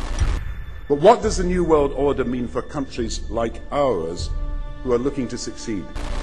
And the question for us is how we meet and master all these challenges to ensure that Britain enhances its competitiveness in the process and realizes what I believe is our destiny of success in this new world order. A new world is emerging. It is a new world order with significantly different and radically new challenges for the future. President Barack Obama has also espoused similar views on globalism. Here he is in Berlin, Germany, in July of 2008, in what media have dubbed his New World Order speech. Well, there have been extraordinary scenes in Berlin tonight as thousands of people gathered to hear Barack Obama deliver key foreign policy speech on his current European tour. The Democratic presidential hopeful laid out his vision for America's place in a new world order. In this new world, such dangerous currents have swept along faster than our efforts to contain them. And that is why we cannot afford to be divided. No one nation, no matter how large or powerful, can defeat such challenges alone. But the burdens of global citizenship continue to bind us together. In this new century, Americans and Europeans alike will be required to do more, not less. Partnership and cooperation among nations is not a choice. It is the only way, the one way, to protect our common security and advance our common humanity. That is why America cannot turn inward. That is why Europe cannot turn inward. America has no better partner than Europe. Now is the time to build new bridges across the globe as strong as the one that binds us across the Atlantic. Now is the time to join together through constant cooperation and strong institutions and shared sacrifice and a global commitment to progress to meet the challenges of the 21st century. Barack Obama also became the first sitting president to ever become the chair of the Security Council for the United Nations, which only further cites his allegiance to world government. In an era when our destiny is shared, power is no longer a zero-sum game. No one nation can or should try to dominate another nation. No world order that elevates one nation or group of people over another will succeed. No balance of power among nations will hold. The traditional divisions between nations of the South and the North make no sense in an interconnected world. I think its task will be to develop an overall strategy for America in this period when really a new world order can be created. It's a great opportunity. The globalists, who know that Obama is going to promote their plan, want to make him such a superhero that nobody will question what he's doing. He is very much a product of the system that he is now technically in charge of. Obama alone, or the Democrat Party alone, is not responsible for his massive rock star status. It's been done by the media. This establishes that Obama is an unapologetic globalist who holds no one nation above another, despite its policies. Perhaps we should move towards a society more like China if that's the case. After all, on the 60th anniversary of the communist Mao regime takeover, the Empire State Building, once a proud symbol of the United States, was lit in the colors of the Communist Party halfway across the world. In fact, following the United Nations Copenhagen Conference in December of 2009, the Washington Post ran the headline, "Copenhagen Climate Deal Shows New World Order May Be Led by U.S., China." The Copenhagen Conference was disguised as a summit that would save the planet from man-made global warming by cutting carbon emissions. When taking a look at the almost 200-page document that was being proposed, it becomes evident that this was yet another attempt to establish global government and set up a global tax. In Section 38, it states, "The scheme for the new institutional arrangement under the Convention will be based on three basic pillars: government, facilitative mechanism, and financial mechanism."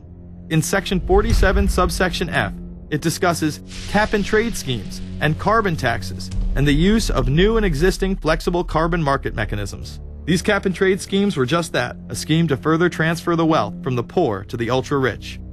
One of the ways it will drive the change is through global governance and global agreements. The fact that our president even attended should be considered treason. Just weeks before the conference, ClimateGate hit the media.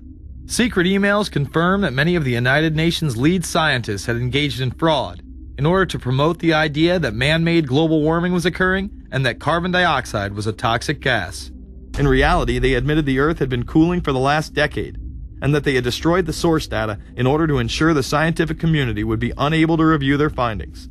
Bill Jones was forced to resign from his position at East Anglia University, and Penn State has launched an investigation into Michael Mann.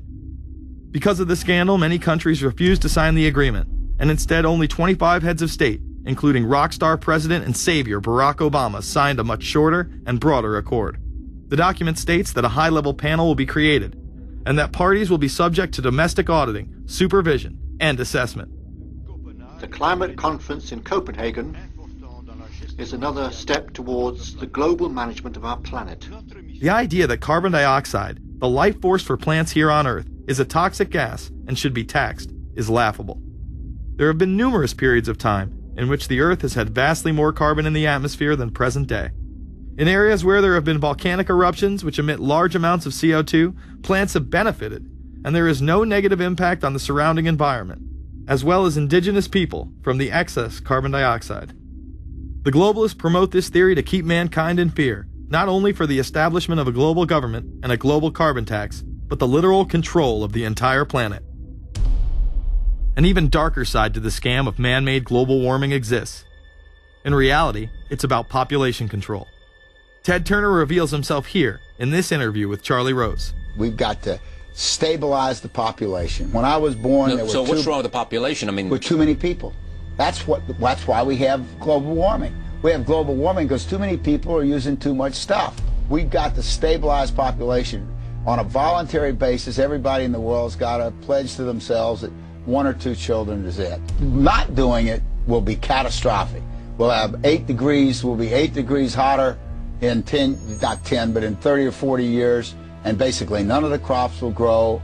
Most of the people will have died, and the rest of us will be cannibals. Civilization will have broken down.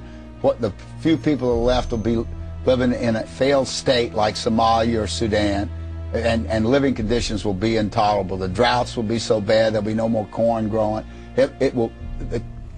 Not doing it is suicide. Unbelievably, when Turner met with other globalists, David Rockefeller, Warren Buffett, Bill Gates, Michael Bloomberg, and even Oprah Winfrey to discuss population control, they were portrayed as superheroes. Behind closed doors on this New York campus, a secret gathering of some of the world's most powerful people. Gates, Buffett, Bloomberg, Winfrey. It was like the Super Friends. In the great hall of the Justice League, there are assembled the world's 4 greatest heroes. Together with others at the meeting, including George Soros, Ted Turner, David Rockefeller, they're worth more than $125 billion. The new Superman and Wonder Woman, the super rich friends, not fighting bad guys, but fighting for good nonetheless. Would a superhero call for a one-child policy? Would a superhero call for population control? In a recent interview, he claims that 2 billion people would be ideal. That means 4 billion plus must die to accommodate a man who owns more acreage than anyone else on the planet. Let's not forget that Ted Turner is the president of the United Nations Foundation. There are countless examples of how we are being indoctrinated to accept these kind of conditions and believe that man and his activities are the problem. From the promotion of climate cops, we're the carbon cops and we're on the lookout for energy wasters, to phony liberals and conservatives getting together to promote climate change. Hell, let's face it, we're polar opposites. We couldn't be further apart. I'm on the left, and I'm usually right. And we strongly disagree. Except on one issue. Tell them what it is, Reverend Pat. That would be our planet. Taking care of it is extremely important. We all need to work together, liberals and conservatives. So get involved. It's the right thing to do. Now there you go again. The New World Order will stop at nothing to achieve planetary dominance. Whether it be assassination, wars based on lies, and even a phony environmental movement. So it should come as no surprise that they have been tracking, tracing, and databasing our lives for years. Many people are aware that the Bush administration engaged in warrantless wiretaps on American citizens. What they don't understand is that it has come out in court that all the major telecommunications companies have been secretly storing every piece of data received from our phones and our computers and handing them over to the National Security Agency. You heard about the government secretly listening in on phone conversations without a warrant. But there is evidence that your email is also being tapped. The government has been intercepting most emails as part of its terrorist surveillance program. That program has been criticized as illegal because it's missing an important ingredient: search warrants. Several years ago, Klein says he came to suspect that AT&T had installed secret computer gear designed to spy on internet traffic at the request of the National Security Agency. This is just a small part of the picture, as AT&T was not the only company involved and emails were not the only issue. The NSA was installing Norris Insight systems, which are capable of monitoring billions of bits of internet traffic per second. It was also able to monitor any calls trafficked through its system, all websites visited, all instant messaging, and separate types of transaction records. The secret room at AT&T contains gear which enables the government to look at every individual message on the internet and analyze exactly what people are doing. Here's another document. It mentions a company called Norris. Norris makes computer software that can swallow and analyze 10 gigabytes of information every second. That means it could go through all the information in all the books in the Library of Congress in a little over 15 minutes. The documents Klein and others were able to produce were then censored by the NSA. Bankston isn't allowed to talk about the documents in detail. The government has since had them sealed. But he says what is in there boggles the mind. We are talking about a substantial portion of all the communications traffic in the United States. The policies have been shielded by the Obama administration and continue to this day. Attorney General Holder has publicly stated lawsuits be thrown out of court, And after several attempts, Klein and other cases were thrown out as well, once again citing the national security of what used to be a constitutional republic, not a massive corrupt slave state. Living in the New World Order, when it's close to completion, for the average citizen, for people like you and me, is going to be essentially slavery. We're never going to be able to get ahead. We're never going to be able to amass enough wealth, essentially to retire or to do what we want to do in life. We're going to constantly be working for the man. They're creating essentially a two-class system. So it's going to be an inner ruling elite and then everyone else. And I got news for you. You're everyone else.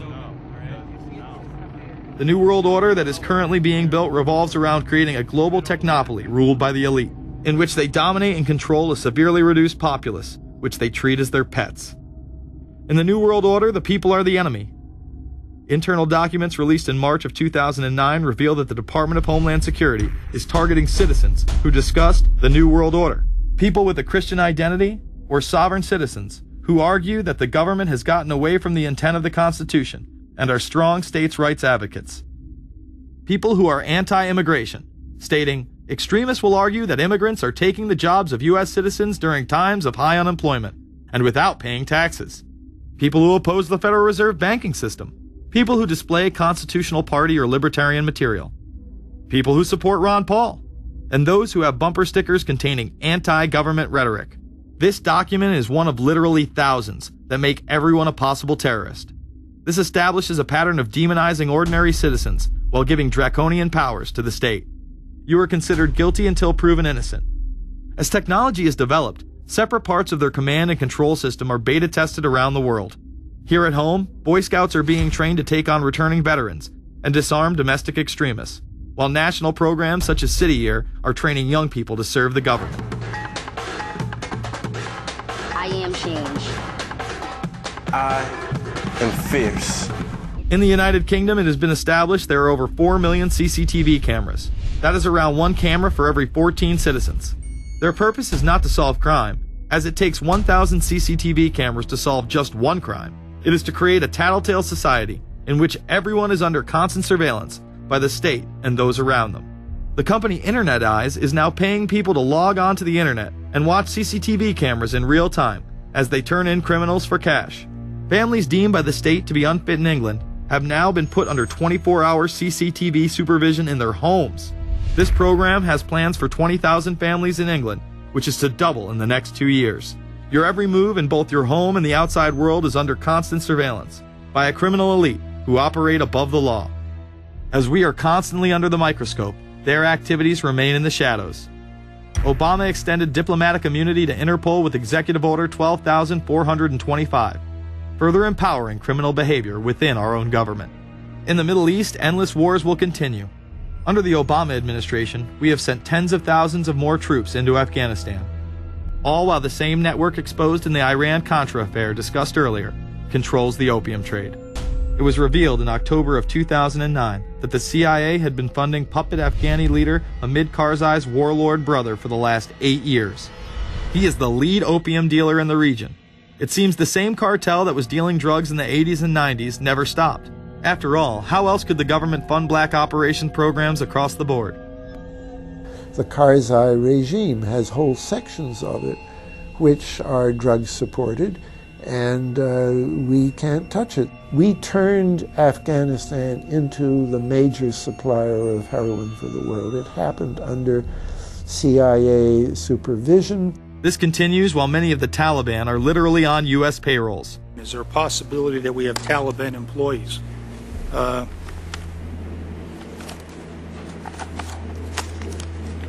commander in the field, or I should say the COCOM commander, General Petraeus, has made it a conscious effort to, as part of his coin strategy, to hire local nationals. I can't talk in this forum, nor am I the qualified guy to talk about it, but there is no doubt in my mind, one day you're on one side of the ledger, the other day you may be on the other side of the ledger.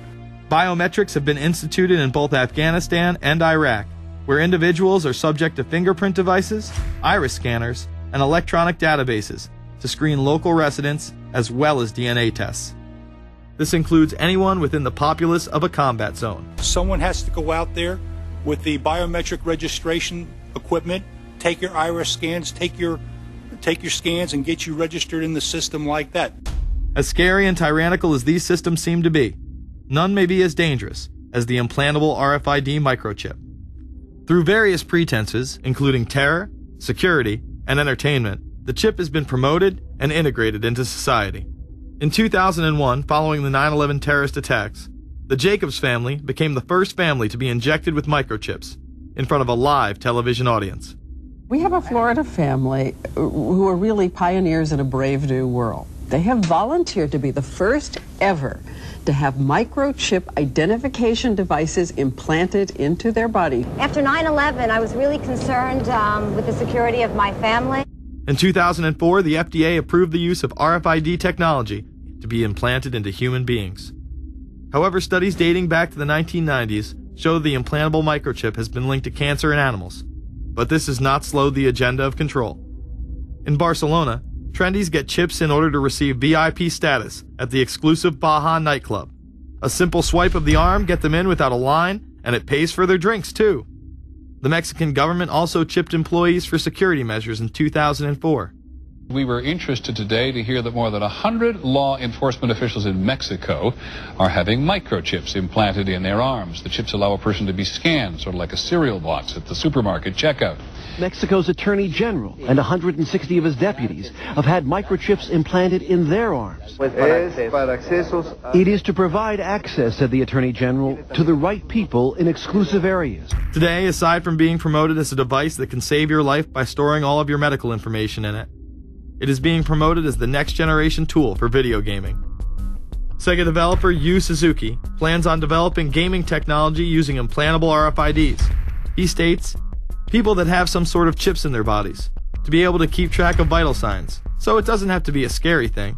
But you could put a sensor here, you know, a bit like the Matrix, as he points to his arm.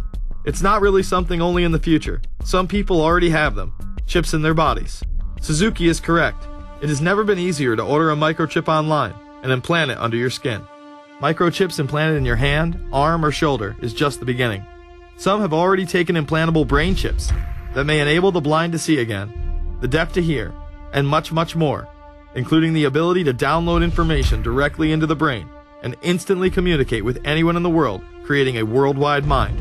It's very interesting that the way that the New World Order is going is moving towards a system that is identical to that, whether it's going to be an implantable microchip, an RFID, a thumb scan, whether it's going to be some sort of a tattoo.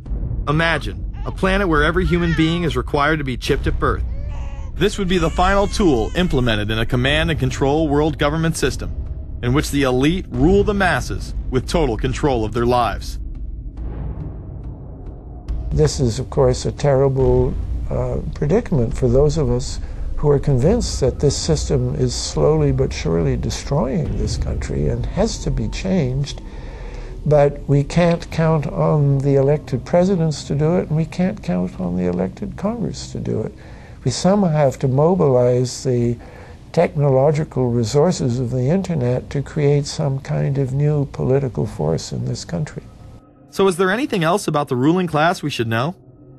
Politicians, business leaders, and media figures are often portrayed as pillars of morality while they describe themselves as Christian conservatives.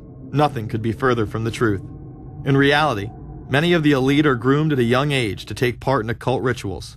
Those who attend Yale are indoctrinated into the Order of Skull and Bones, an elite secret society cloaked as a fraternal order.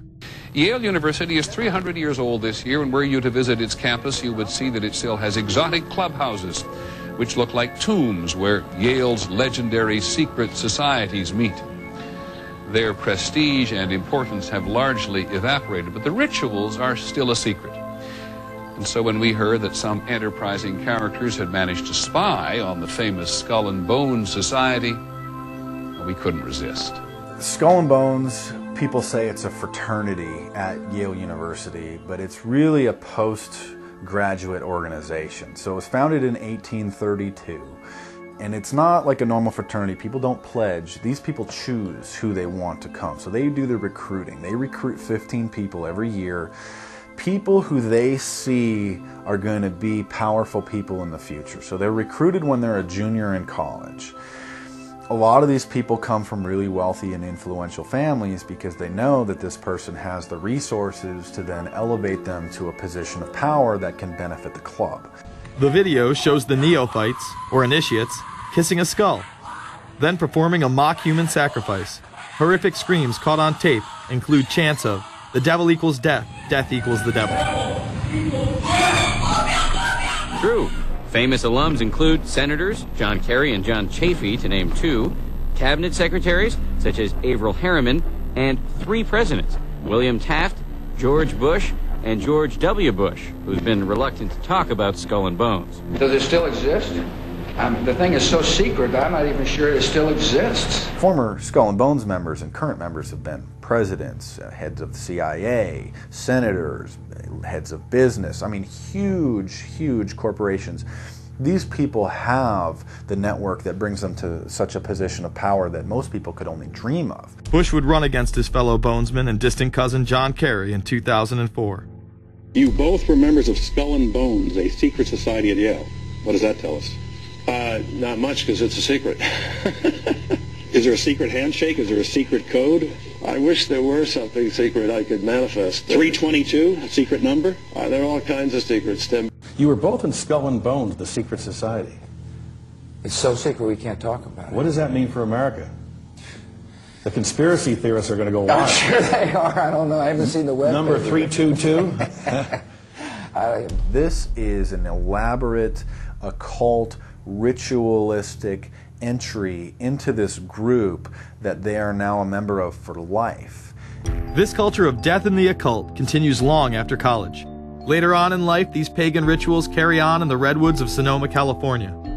And what is the Bohemian Grove?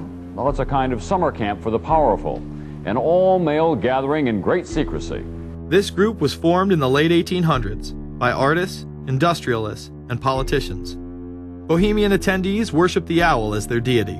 The Aztecs, Mayans, and other natives of Mesoamerica consider the owl a symbol of destruction and death. This is why the opening ritual for the club is the cremation of care. During the ritual, the effigy of a baby is rowed across the water by the Grim Reaper and given to a high priest, who then tosses it on a fiery sacrificial altar of a 40-foot owl god. It is an earth-based ritual in which care is burned away. The conscience is symbolically cast aside so that they may ignore the pain they have inflicted on others for the advancement of their own agendas. With this ceremony called the cremation of care, that begins the 2-week encampment where the body of dull care, symbolizing woes and concerns, is burned on an altar in front of a big owl statue. When that ceremony ends, they all start to cheer and yell. You have to ask yourself why it is that somebody would want to do that, let alone these elite people. And if you look at the elite throughout history, many of the people that achieve pinnacles of power are into the occult. They seek a supernatural way to gain power. Why are Christian conservatives such as the Bushes and Newt Gingrich attending the Grove? And I recognize I'm not going to be invited to Renaissance Weekend or that Bohemian deal where Newt, Rush, and Dick all sit in a teepee naked beating on tom-toms. Why does the media barely mention the Grove? Because many of them are in attendance. Late political cartoonist Phil Frank of the San Francisco Chronicle draws a reporter thinking about his loyalties to Bohemian Grove as he takes notes for a story. Stories about what happens in these redwoods are hard to come by. A campground statue reminds Bohemians to keep their mouths shut about the Grove. Many world events have been shaped at the Grove, including the creation of the atomic bomb. Discussions at the Grove in the 1930s helped lead to the development of nuclear power and the atomic bomb. Every Republican president since Calvin Coolidge has been a member, as well as many Democrats, including Jimmy Carter. If you look at the membership lists of the Bohemian Grove and the Council on Foreign Relations, the Bilderberg Group, a lot of the key level people are overlapping and are involved in numerous groups. In addition to pagan rituals that take place there, this all-male club also deals with darker themes through the plays Montezuma, which feature Aztec human sacrifice, and Faust, which feature Mephisto. Some of these plays are disturbingly flamboyant. Many of the elitists have a penchant for cross-dressing and singing show tunes. Perhaps that is why much of the all-male staff also happen to be homosexuals. Well, each year, many of them seem to have a stunt or try to come up with a stunt. Last year, in 1980, the popular button was Free the Fortune 500. Bohemian Grove that I attend one time at a time. It is the most faggot goddamn thing you will ever imagine. In 2004, the New York Post reported that gay porn star Chad Savage would be servicing moguls at the Bohemian Grove. In recent years, several politicians have been outed in scandals, including Senator Larry Craig, who tried to solicit sex from an undercover officer in 2007. Even more shocking, it was revealed in 2004 that right-wing blogger James Guckert, who had unprecedented access to the White House during the Iraq War, was actually Jeff Gannon, a madam and male prostitute for militarystuds.com. During his 2 years writing for GOP USA and Talon News, Gannon officially made over 200 appearances at the White House. Oddly enough, over 24 of these visits would take place when there were no scheduled briefings. He failed to check in or out with the Secret Service on many other occasions, coming and going as he pleased. These type of activities are not new to the White House. In 1989, headlines involving callboys in the White House rocked the cover of the Washington Times. The Washington Times reported today that unidentified White House aides in the Carter, Reagan, and Bush administrations now are being investigated for using the services of a callboy ring. The paper reports that 2 of the male prostitutes were given a late-night tour of the White House last year. Hundreds of credit card receipts obtained by the Washington Times confirm that its clients were key officials of the Reagan and Bush administrations, military officers, congressional aides, and U.S. and foreign businessmen with close social ties to Washington's political elite. This ring extended beyond the White House and into Congressman Barney Frank's bedroom. Barney Frank, one of 2 openly homosexual members of Congress, acknowledged having used a male prostitute, whom he then hired as a personal employee. The man had keys to Frank's basement apartment on Capitol Hill. Frank paid him approximately $20,000 out of his own pocket to be his housekeeper and driver. But as first reported in today's Washington Times, the man was on probation for sex crimes and a drug conviction, and he ran a prostitution business out of Frank's home. Although Frank tried to claim ignorance, Stephen Goby, the prostitute in question, claimed that Frank was completely aware of what was going on, and was even receiving free and discounted sexual services. The fix seemed to be in. Frank was threatening members of Congress to remain silent prior to being exposed in this sex ring. Massachusetts Democrat Barney Frank, a homosexual, threatened to expose fellow congressmen he knew to be gay unless they stopped spreading rumors. Questions stopped and Frank walked away with a slap on the wrist. Some members of the Ethics Committee were disgusted. Do we tolerate, do we condone a member of this body who knowingly permits a house of prostitution to be operated out of his residence? You have just heard one of the most edited, selective garbage that has ever been put forth, in my opinion, in this House. Again, we see people of the highest levels of power involved in the most repulsive and decadent of crimes. They couldn't care less about the code of conduct that's taught in all major religions about treating others the way that you want to be treated. And then they masquerade, they put this false front on that they're like everybody else, because your average person wants to do right, believes in some sort of a karma, believes in some sort of a divine justice in the universe. And so these people need to put on this front that they're like the average Joe in middle America, that they go to church every once in a while, and that they believe in an afterlife and a divine justice. And so they have to put on this front that they're like everybody else in order to get elected and to be accepted and to not have people look at them suspiciously, because if somebody goes around and openly admits that they were an atheist or that they were of some obscure religion, people aren't going to throw their support behind them as much, and they're not going to trust them as easily. The reality of this behavior is never revealed to the public, as the media keeps any revelations quiet. Unfortunately, these type of activities continue to this day. Florida Congressman Mark Foley chaired the House caucus on missing and exploited children, and went on television praising Chris Hansen's To Catch a Predator series. The Dateline piece has probably done more than any law we can create. Foley was later caught attempting to have sexual relations with numerous underage pages. Congressman Mark Foley, the man who championed the Child Protection Act of 2006, resigned after inappropriate emails and instant messages surfaced that he sent to former congressional pages. Once more, no charges were even filed. Foley himself has checked into rehab. No one has been charged with any crime. The predator class acts like Roman emperors, indulging in excess that includes sex with young boys while portraying themselves as men of the Lord. The insanity is that we have allowed an interwoven elite criminal class to rule over us while posing as the saviors of the planet. We have learned they will stop at nothing to achieve their goals and are not held accountable for their crimes. They prey on the system rather than protect it. This is not a new world order of peace and prosperity. It is not a world government to save the earth. During difficult times, we must remain ever vigilant against seemingly positive solutions imposed to suit their aims. Crises there will continue to be. In meeting them, whether foreign or domestic, great or small, there is a recurring temptation to feel that some spectacular and costly action could become the miraculous solution to all current difficulties. We are threatened by a superclass that control the flow of information and hide technology from the public. The prospect of domination of the nation's scholars by federal employment, project allocations, and the power of money is ever present and is gravely to be regarded. We must also be alert to the equal and opposite danger that public policy could itself become the captive of a scientific, technological elite. It is time to put down the remote control, to turn off your Xbox, and start paying attention. It is time to step away from everyday luxuries and pop culture and take action against a monolithic, concentrated evil in order to save what's left of humanity. We must now trade in our apathy for action in order to defeat this invisible empire.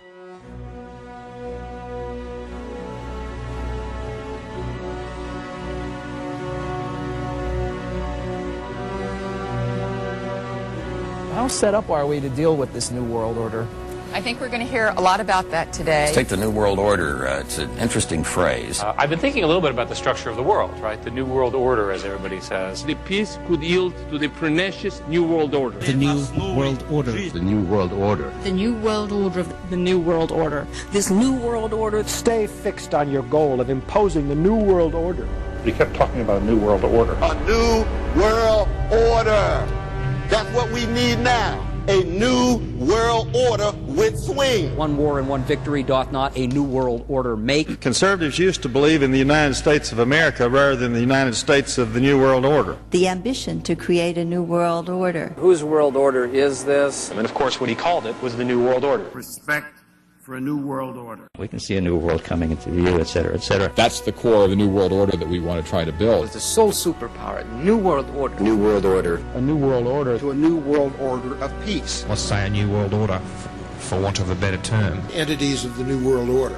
The whole concept of new world order is something else. It really says that the state is God. The state will play a bigger role in the economy. New order. What Wilson wanted was a new world order, not just a new world order. In order to compete in the New World Order. Compete in this New World Order. This is the third leg of the New World Order. We had the World Bank, we had the IMF, and now we had the World Trade Organization. A rigid New World Order. This hoped-for new world order. Constructing a new world order. In the new world order of the 21st century. The new world order we're going to put in place In this new world order. in this new world order. The patriots in this country are not going to see their rights diminished in order to create a new world order. That President Bush has described as a new world order, which we all share that same desire. A new world order is surely in the making here. Are we ready for the new world order? It's a timely and often controversial question. You don't hear a politician speak the way you do in America. It's about the future of Europe and a New World Order. Mr. President, thank you so much, and I hope to have you again, and I hope to see you again.